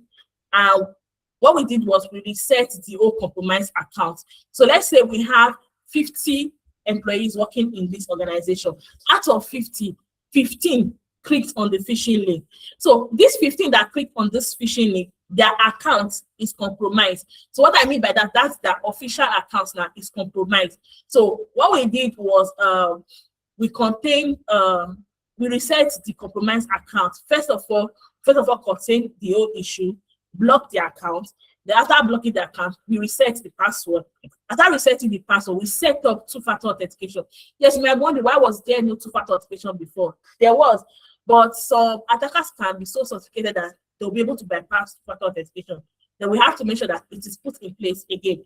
Then after that, there was a need for us to implement an NCSC. That's standard now. So this is a conditional access policy at the end of the day. Then phase 4 was where we draft a comprehensive report. Like I said earlier, if you do not have a detailed report, your analysis is not complete. So you can see from the incident summary, I have a screenshot here, right? So from my screenshot, I know the screenshot is not clear, but I will explain what is there. You can see there was a suspicious email alert. So there was, okay. Let me just, so you can see from here, we got an email from, this is the sender, which is also what we wrote out here. This is the sender of the email. And the subject of the email was Microsoft account or usual sign-in activity. So, this is common. Institution use Microsoft account or usual sign-in activity. If you see this kind of email, you will think, it's from Microsoft, right? And you didn't have any unusual sign-in. The next thing you want to do is click on the link to reset your password. So what the attacker did was that when you click on the link will redirect you to another malicious domain that looked and mimicked Microsoft's website. So it will now prompt you to enter your username and password. While entering your username and password, the attacker has captured your username and password, and they have access to your account. So you can see it was delivered on August 16, 2023, around 00:15 a.m. Email authentication analysis. So we carried out email authentication analysis using MS2 bus. So MS2 bus results revealed critical authentication failures. It also showed us, from here, you can see them here from the screenshots. You can see the information we got from MS2 bus, but then I wrote them out here so that we can have a clearer view of what happened. So the MS2 bus revealed critical authentication failures. They also show us the SPF check fields showing the sender's IP was not authorized. So through MS2 bus, we're able to discover that the sender's IP was not even authorized in the first place. Then from there, we found out that there was no DKIM signature was present, and the Denmark policy was invalid at the end of the day. So this is what is leading us to, okay, a clearer understanding of the situation, of the problem that happened. Then we have these combined issues strongly indicate the email was spoofed and not from a legitimate source. So what that means is that the attacker was only mimicking Microsoft, but the email was not from Microsoft. And this is mostly done for, first, some do it majorly for data harvesting. They want to harvest data from the organization. Some do it for ransomware. So what they will do is that when they get in, they lock your everything that has to do with your server, your system. After locking in, they will demand a ransom, a particular amount, that's a ransom now, telling you to pay through Bitcoin, but they don't want it to be traced, and giving you deadline. Oh, if you don't pay, we'll sell your information in the dark web. But the truth is, we cybersecurity and we always advise organizations not to pay ransom. And you might wonder why. The truth is, there's no guarantee that when you pay the ransom, they'll give you your decryption key. And there's also no guarantee that even if you pay the ransom, they will still not sell your details in the dark web. If you go to dark web, you will see a lot of information in the dark web. And most of these cases, they've collected ransom from the organization, but they will still sell this information in the dark web. Then we have VirusTotal. So VirusTotal is a platform we use to find, okay, when the phishing occurred, has it happened before? The malware that we discovered, has it been used before? Has it existed before? What kind of cases does it show when it happens? So we're able to use VirusTotal to get that information. You can see from the VirusTotal, you can see that a different organization has flagged it as phishing. Some said claim because they have not experienced the attack, but other organizations said it's phishing because they have also experienced the attack before. So this information is what threat intelligence we use to carry out their own analysis and come up with a better way we can avoid such scenario or such cases in the organization. So when you get access to this slide, you can just go through the full detailed report of what happened, of what we did with the case study. So moving on, I'm going to take a look at the career trajectory of some of Amdari interns. We have Anita, who is a business analyst, and also a Scrum Master and Agile Agile delivery expert. Then we have Judith. Judith is a data analyst. And you can see here, Judith sent a message to her mentor. Judith said, "Hi, Miriam. Good evening. Do you have a minute?" Then she's replied, "Oh, good evening. What's up? I am good. I have good news to share. Miriam, I got the job." So imagine, she got the job. And this is when she was still in the program. She has not even finished the program yet when she got this job. So here you can have access to everything that has to do with Judith's testimonial. And then, yes, she got the job as a data analyst in the UK. Then we have Sandra. Sandra got a job as a data protection analyst while taking the Abdari work experience program. So Sandra was in here for GRC track, and she was not even done with the program when she got this job in the UK. So when you get the slide, you can listen to Sandra's testimonial here. Then we also have Betty. We have Betty, who is also a information security an IT personnel. So Betty currently works as an IT business and project manager, and the job title matches what she got hired for. You can see one thing about their CV is, and I talked about building building your online digital footprint. You can see when Betty was with us here in Amdari, her job role was information technology project manager, and the job she got was also information technology business and project management manager at the end of the day, which matches exactly what she did while she was with us here at Amdari. So yes, I've showed you different testimonial, different success stories from our past interns and some of our interns that are still in the program. And one thing I want you to understand is everything you saw from those success story tragedies are the golden thread in action. What does that mean? Why do I say it's a golden thread in action and it's not past? The reason is that when they came in with just expectations.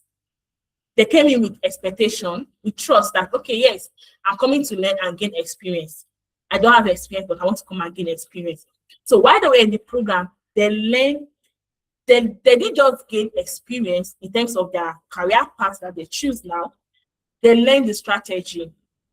What that means is that every career path you choose, every career path you find yourself, be it a SOC analyst, a GRC analyst, an app security analyst, a DevOps, data analyst, whatever career path you find yourself, there is a strategy you need to learn and master. There is a strategy you need to know that is peculiar to your career path. You need to learn it, not just learn it, you also need to master it. These interns, you saw their success story, all of them learned this strategy. They did not just learn the strategy, they also mastered every aspect of this strategy. And what that means is that they master the analyst mindset. They understand what their role entails, and they master that mindset. You are a SOC analyst. What makes you a SOC analyst? They mastered it. They know what to do when there is a problem. They know the first step to take. They know the second step to take. I've explained all these steps. They know what to do at one point or the other. They know how to maintain calmness even under pressure. You don't, like I said, you don't learn it from reading. You learn it from carrying out, from doing, from experiencing it, from doing it, from getting your hands dirty.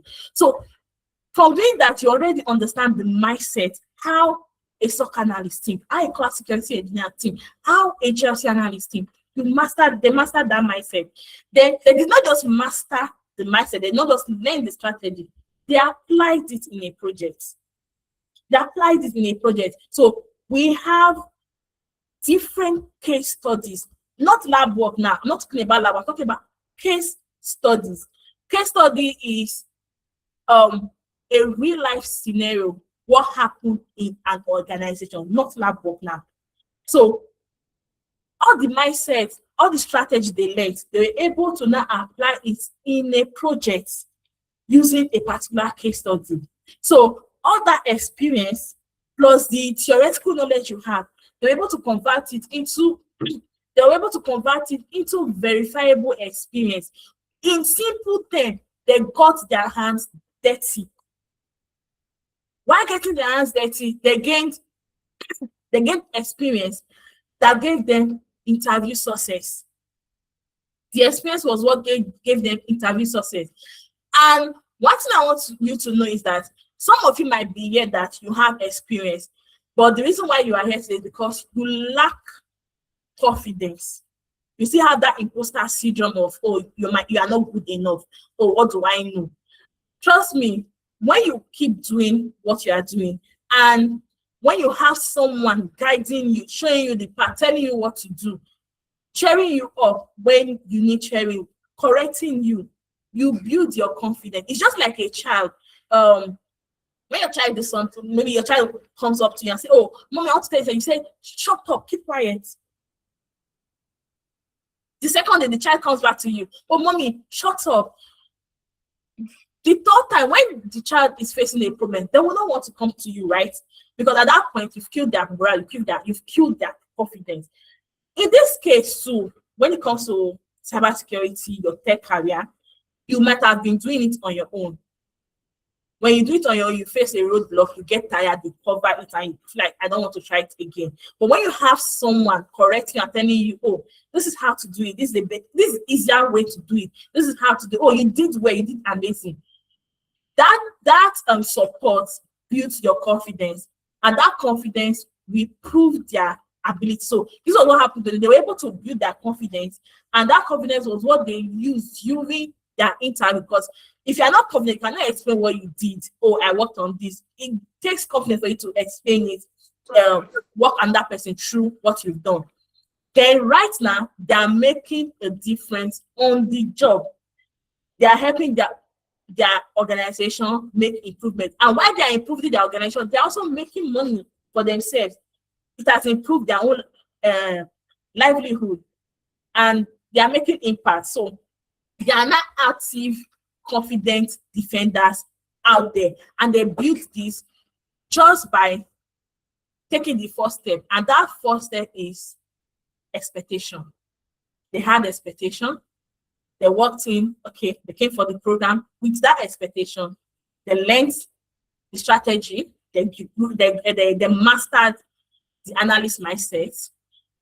They took that, what they've mastered, they applied it in a project that's a case study, and they built their confidence, and they went into the world and showcased that confidence. And that confidence is what has gotten them that job.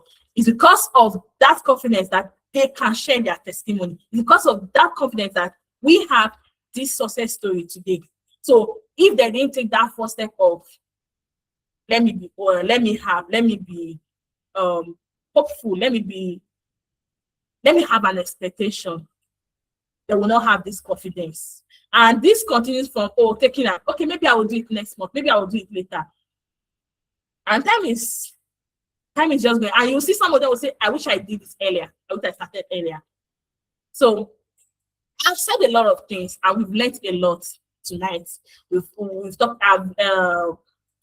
learned a lot from the whole thing I've presented. And I know some of you might have questions like, okay, I have learned the skills, I have learned certification. And trust me, I am not saying certification is bad, but while building certification, please also build your skills. Skill is important than certification. Build your skill. So you've earned the certifications, but you don't have work experience that the recruiters need. Recruiters don't trust you enough to hire you. What is the solution? What do you need? How can Amdari help? What do we have for you? I told you, if you stay to the end, I have a gift for you, right? We are getting close to that gift that I have for you. So if you really want to know what it takes to move from this person right here that is saying, I have learned the skills, I have learned the certification, but I don't have work experience. Recruiters are still rejecting me. I'm applying for a job, but I'm not getting. All I'm getting is, we are sorry to inform you. We are sorry to inform. Even some, they don't even get back to you. If this is you, and you are wondering how can Amdari help you out, all it just takes for you is to join a team in our next cohort, starting 4th of July. Our next cohort is starting 4th of July. All you just need, and like I said earlier, be like our interns that join us with an expectation. They had an expectation. they join because they had an expectation. So just be like them, take that first step, enroll in our next course starting 4th of July. And you will be like Sandra, you'll be like every other intern that have experience. And yes, I know I've mentioned case skills, and skills. But then is it just case study that you get from Adari? No. Being in Adari does not just give you case study. You don't just build your portfolio, case study, and leave. No. How can Adari help you get a job? You need only 3 things to get a job. 3 things. The first thing is a UK work experience, UK, US, Canada work experience. Then take that experience, tailor it into then add it to a tailored employability.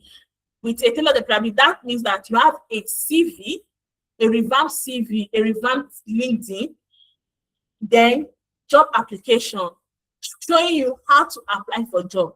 These 3 things together will give you a job at the end of the day.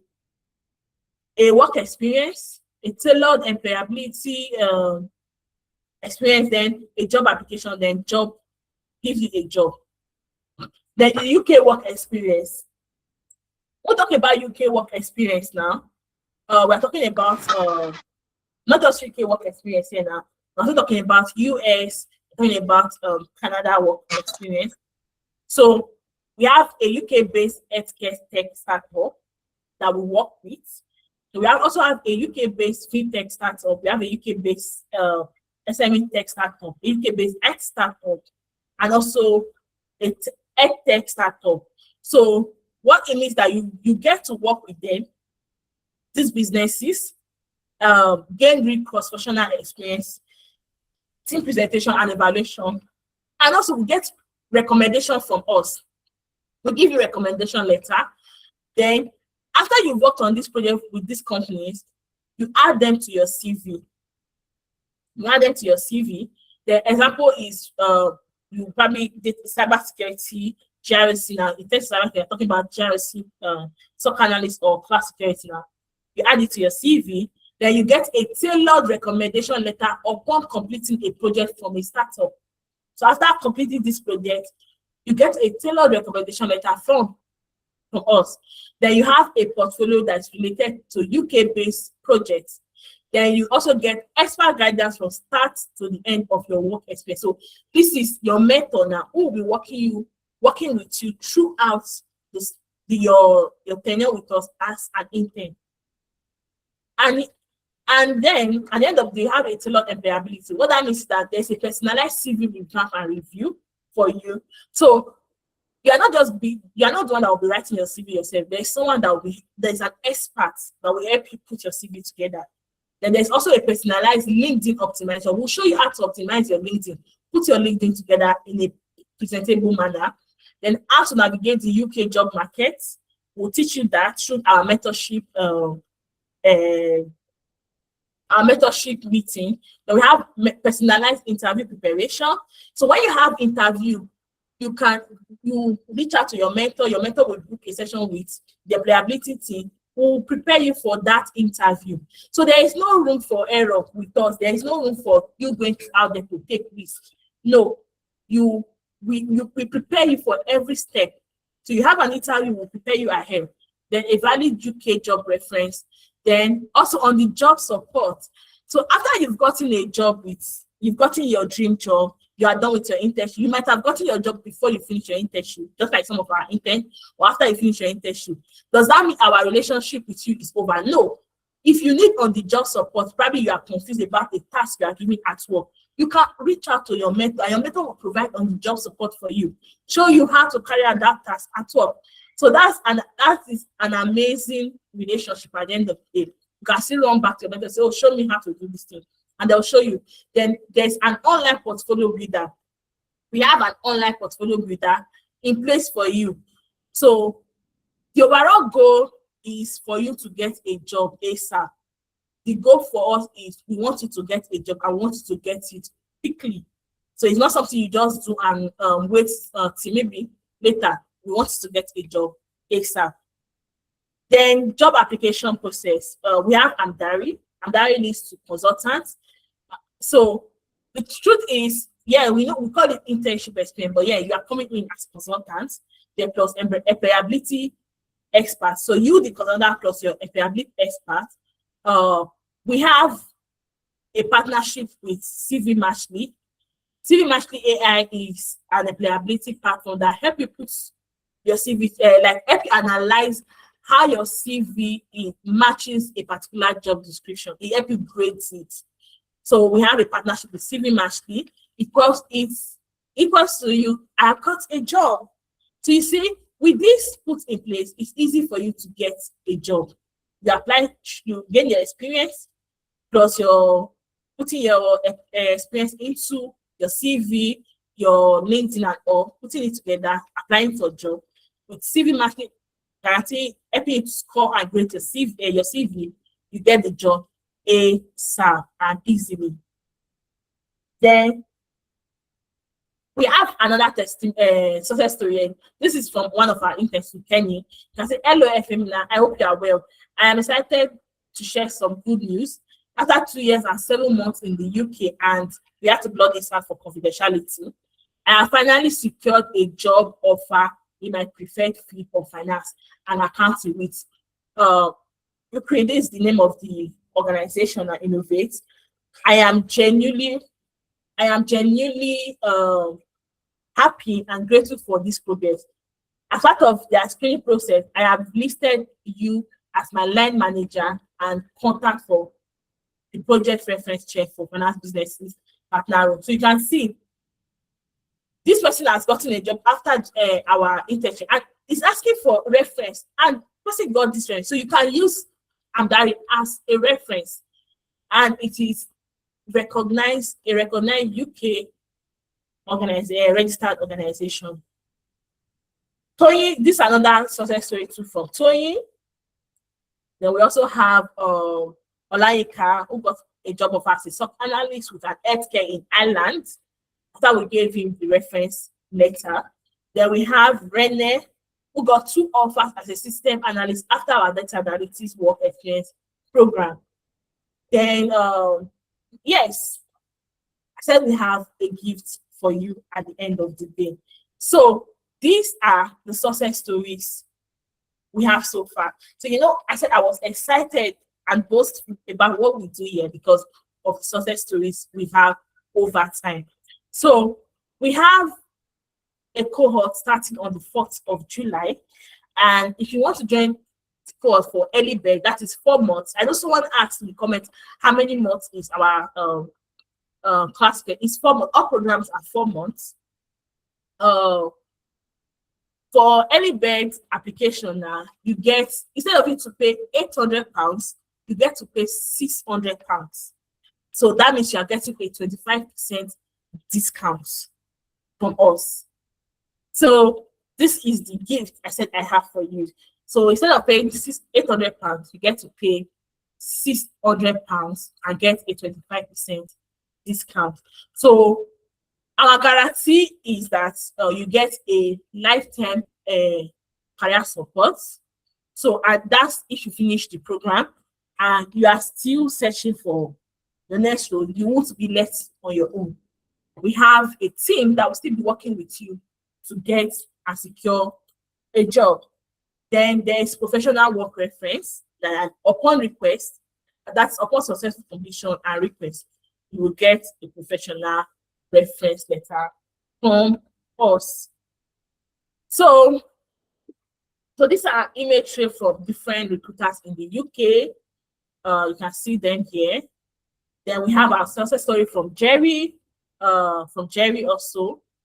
Then this Jerry's LinkedIn page.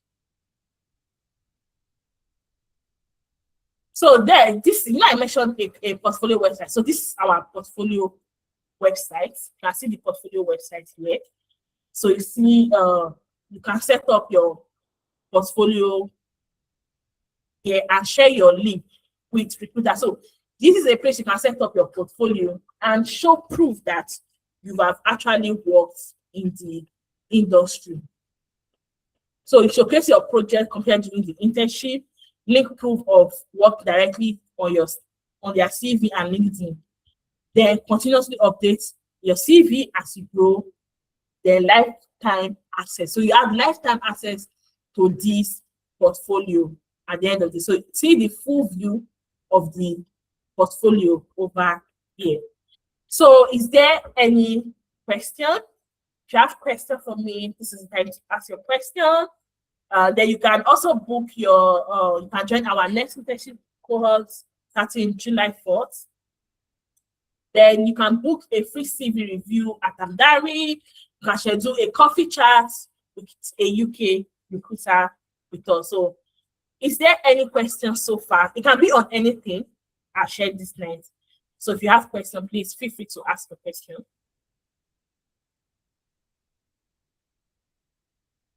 Yes, Usman.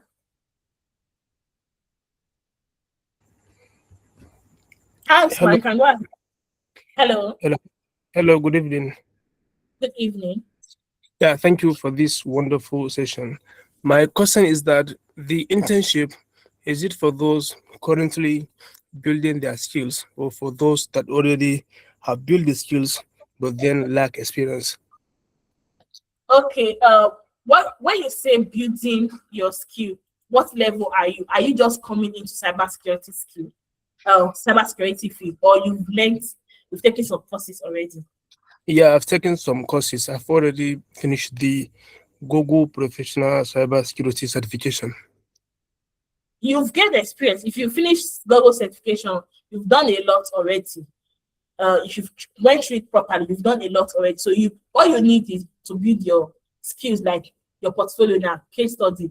And I'm a supporter of building by learning, like get your hands dirty and build. So I'm just that supporter. So I will say you've gained the experience that you need. All you just need to do now is get into the program and keep building your skill with case study. So you learn faster than just taking theory courses. So this is the best way to learn if you really want to move fast. So the program is for someone like you. All right, thank you. You're welcome. Hi, there's someone on my screen that said name not available.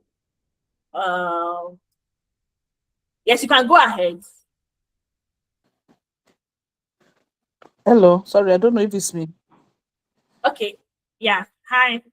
Hi, hello. Thank you for the class. So please, I just want to ask, for example, if someone finish a course with you, like internship with you, and the person has not secure any maybe a job, so on the CV, is there any provision for the person to still be doing something with you, and it to be on the CV that the person is working, as in still doing some practical work with you till the person gets something? Or I don't know if you get my question. Yes, I get your question. Okay. So let's say you sign up for a 4-month program. You did your Yes. one, you still have access to your project, your case study you've worked on. We have an IMS where you have access to that. You have Mhm. access to your mentor. So you can still be working on some case. You know, when I was presenting, I mentioned a lot of case study examples you can work on that you can use to build your CV. Those are not lab work. So you can keep working on those. And when you still need assistance, you can always call your mentor, reach out to your mentor to put you through. So you are still with us. Then aside that, we have an alumni community too. So this alumni community is not dormant. We have different events for you there. So it's Okay, not now, sorry, yeah. but on my CV now, I don't know, it depends. Will I now put on my CV that I've finished the internship, or still as in something like still ongoing? Because sometimes if you are applying for a job, maybe you finish something maybe in the past 1 year, in the past, it's as if you are not current in that particular thing. So I'm asking that, is it going to still be on your CV? maybe. Yeah, okay, I get your question. Yeah. Guys, let me correct something. On your CV, you will not put it there you are an intern, but rather you are a consultant. Right. Okay, will Yeah, it be there till you get something yes, to work? yes, you can. Okay. Yes, and trust me, you are not going to Okay. spend 1 year. You are not going to get a job. It will not take up to 1 year before you get a Okay. job. That's what I Yes. want to know. So Okay. you can actually extend your data. Okay, you were with us. Let's say you joined July 2026. You Yeah. did your 4 month program. Well, maybe you didn't get a job before you finish your 4 months. Yeah. And maybe you get like 2-3 months after. It's 2026 Yes. at the end of the day. You don't need to put months. And this is where employability now comes, because they understand the better way to write your CV for you. So they will be the one to guide you on, show you how to write your CV. So you won't be the one even doing that on your own. So you can always still reach out to us even after the plan. Say, oh, help me fine-tune my CV for this role. We'll still do that for you. Okay. Thank you. So Thank yes, you. Yeah. you're welcome. Hi, Shadrach. Hello. Hello. Hi. Sorry, my network is a bit shaky. Okay. Okay. So my question is 2 questions I have. Okay. So the first question is about projects. New into the tech space, specializing as a SOC analyst. So I've been going around searching for projects I can do as a SOC analyst, or better off, as a beginner SOC analyst. And I've been pressured by other projects that my colleagues do. And it makes me feel that as a beginner, or as a SOC analyst, or as a person going into tech for the first time, it makes me feel like I'm doing less. So as a SOC analyst, I was supposed to do projects like building a SOC tool or a SOC home lab, detecting alerts and the rest. But my colleagues do projects like building um, their own tools. I don't know if you get my question. Yes. So I now I get this kind of challenge, or this voice like, am I doing the right thing or am I doing the wrong thing? I don't know what parts or what kind of project I can build to actually attract the right audience or attract recruiters. And my second question, or can you answer this first one before the second question? So just ask both. Ask both. I'll take both. Okay. And second question, um, sorry, the second question just skipped my head. That's why I suggested. Okay, don't worry. Let me answer this. Then, if you remember, you can just ask again, or you can book for a client sale. So before I answer your question, Shadrach, cloud security is 4 months. It's also 4 months. All our programs are 4 months. So what kind of projects can you work on to build confidence, not just lab work and home lab? I mentioned earlier that lab work will naturally not get you jobs. It will not get you jobs. So people online will always deceive you by saying, oh, work on lab work. It will not get you job. You see the kind of case study I use as an example right now when I was doing my analysis. Those kind of case studies are what gets you a job, not lab work. That is not a lab work. That is an actual case study. So those kind of case studies that can prove that, oh, you know how and understand how to carry out these you understand these skills. Then you talked about your colleagues building tools. Well, there's a saying now that in cybersecurity, it's not those who have skills, but those who know how to build tools that know how to do things. But trust me, when people say that online, it's just like the certification wave. That's oh, you must have certification, acquire a lot of certification. They will deceive people to learn how to build tools, but they don't know how to use the tools. At the end of the day, building tools is amazing, but building tools should come from a place of you are carrying out an analysis, you are doing a task, and you realize that Probably you are using Splunk, you are using another tool, and you feel like, oh, this particular tool is too slow for me. Oh, there's no tool that can bring everything together. Like I'm trying to kind of, I'm trying to scrape the internet, and the tools I'm seeing, there are tools that just I need to be doing one after the other. It's slow. It's not autonomous. You can now decide to say, let me build something that can do this thing at once. So you building tools should come from a place of you building your skills. So there should be something that push you to build a tool, not because you are feeling like building tools. Building tools will not get you a job. I've been in this industry for a long time. I have built tools. I have my own personal tools that I have built, and they're on my GitHub repository. It's amazing. But the reason why I built my tool, it was out of necessity for me. My tools are not, yes, they are available as open source, but I never told people that, oh, I built this tool, or tell someone else, come and use my tool. No, it is out of necessity for myself. That's why I built that tool, because I wanted something that will make me work faster.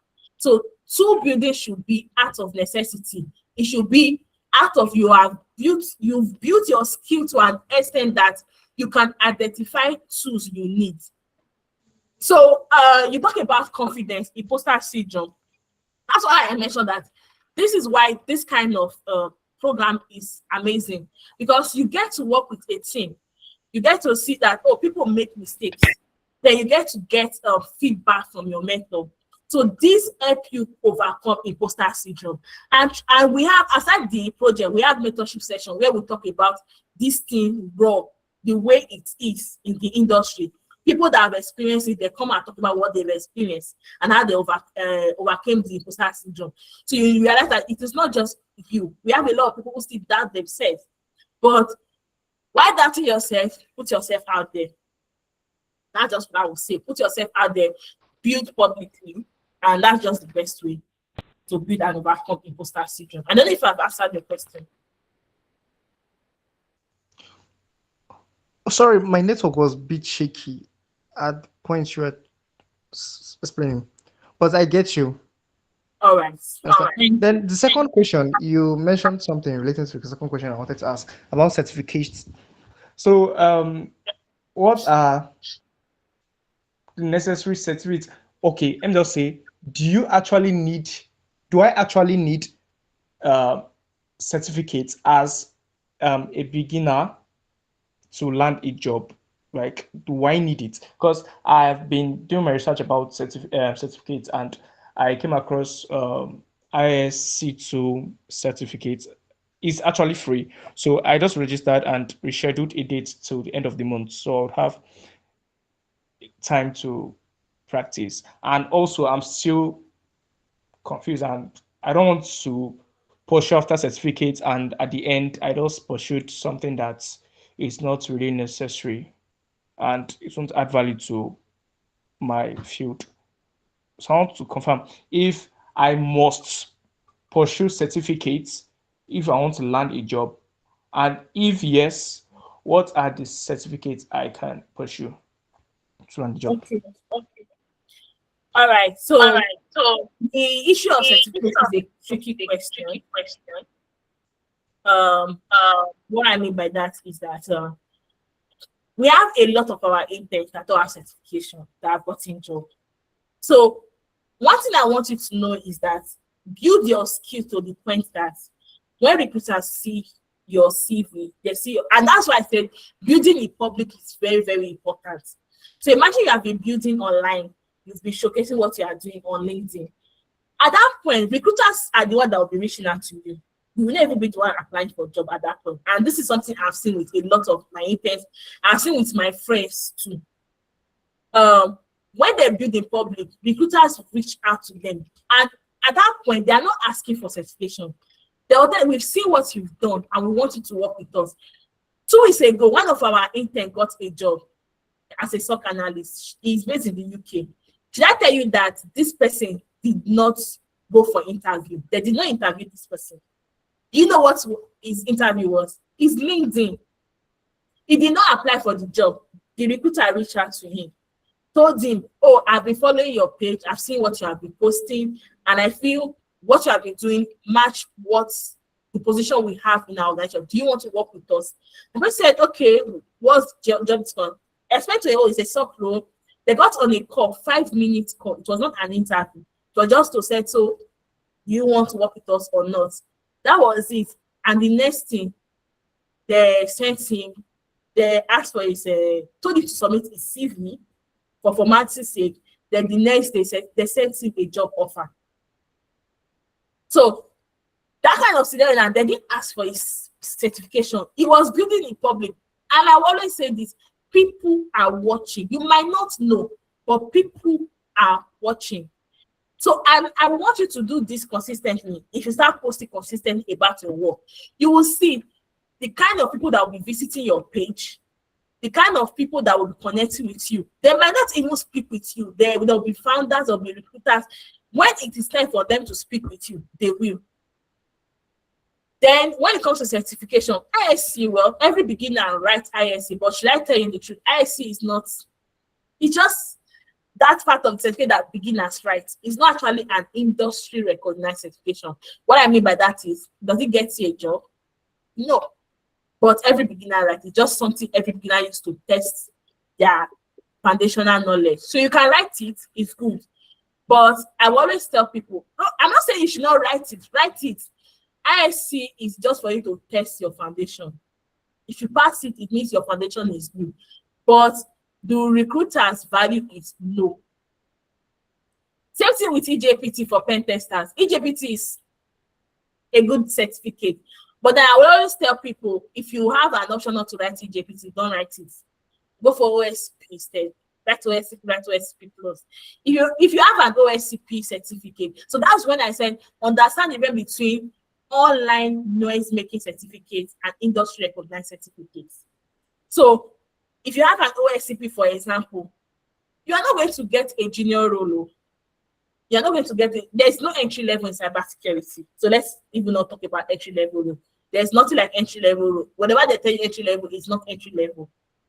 You are not going to get so that you get a junior role or a senior role. If you have OSCP, you are not getting a junior role, you are getting a senior role.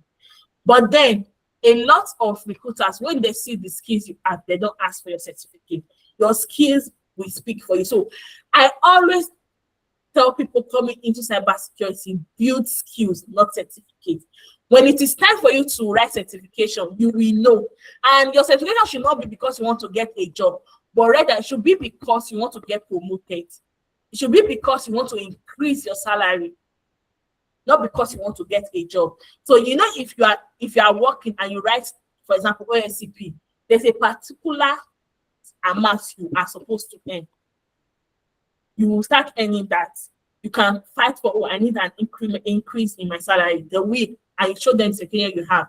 So certification should be because it's necessary for you to write it, because yeah, you want to start earning more, not because you want to get a job. Build skills, focus on building your skills, and trust me, you'll get a job. Thanks so much, Shedra, for that question. Hi, Olaoluwa. Thank you, ma'am. You're welcome. Hello, Olaoluwa. Good evening, ma'am. Can you hear me? Yes, I can hear you. Good evening.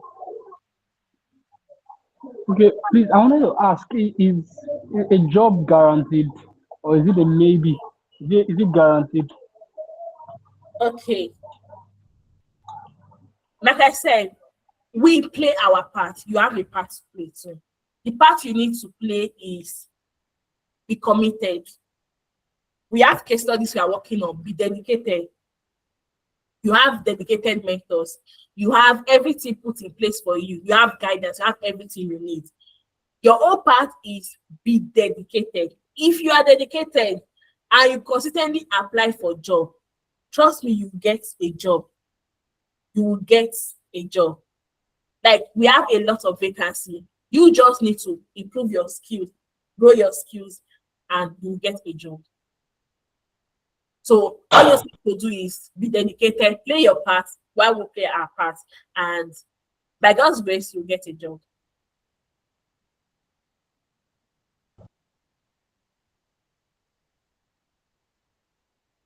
Have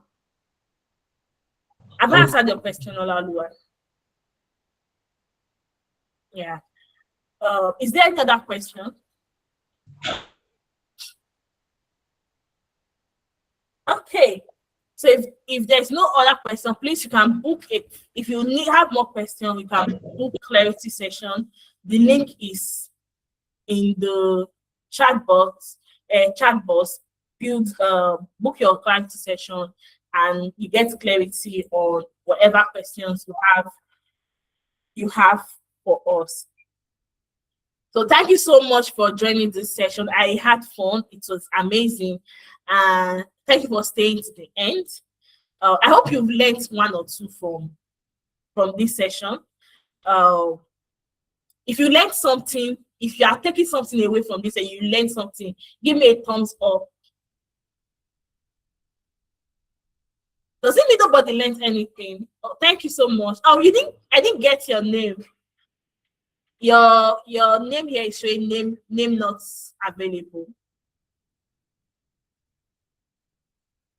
Pardon? What's your name, please? You didn't tell us your name. My name is Felicia Olubumi. Okay. Thank you so Yeah. much, Felicia. You're welcome. Thank you. Thank you so much for the class. You're welcome. You're welcome. So thank you so much for joining. I hope to see you during our onboarding. I hope to see you during clarity session. I want to meet you all again. I want to speak to you all again. And yes, hopefully we get to meet again. Do enjoy the rest of your day, and bye for now. I'll say bye for now, not goodbye. Bye for now. Bye. Bye.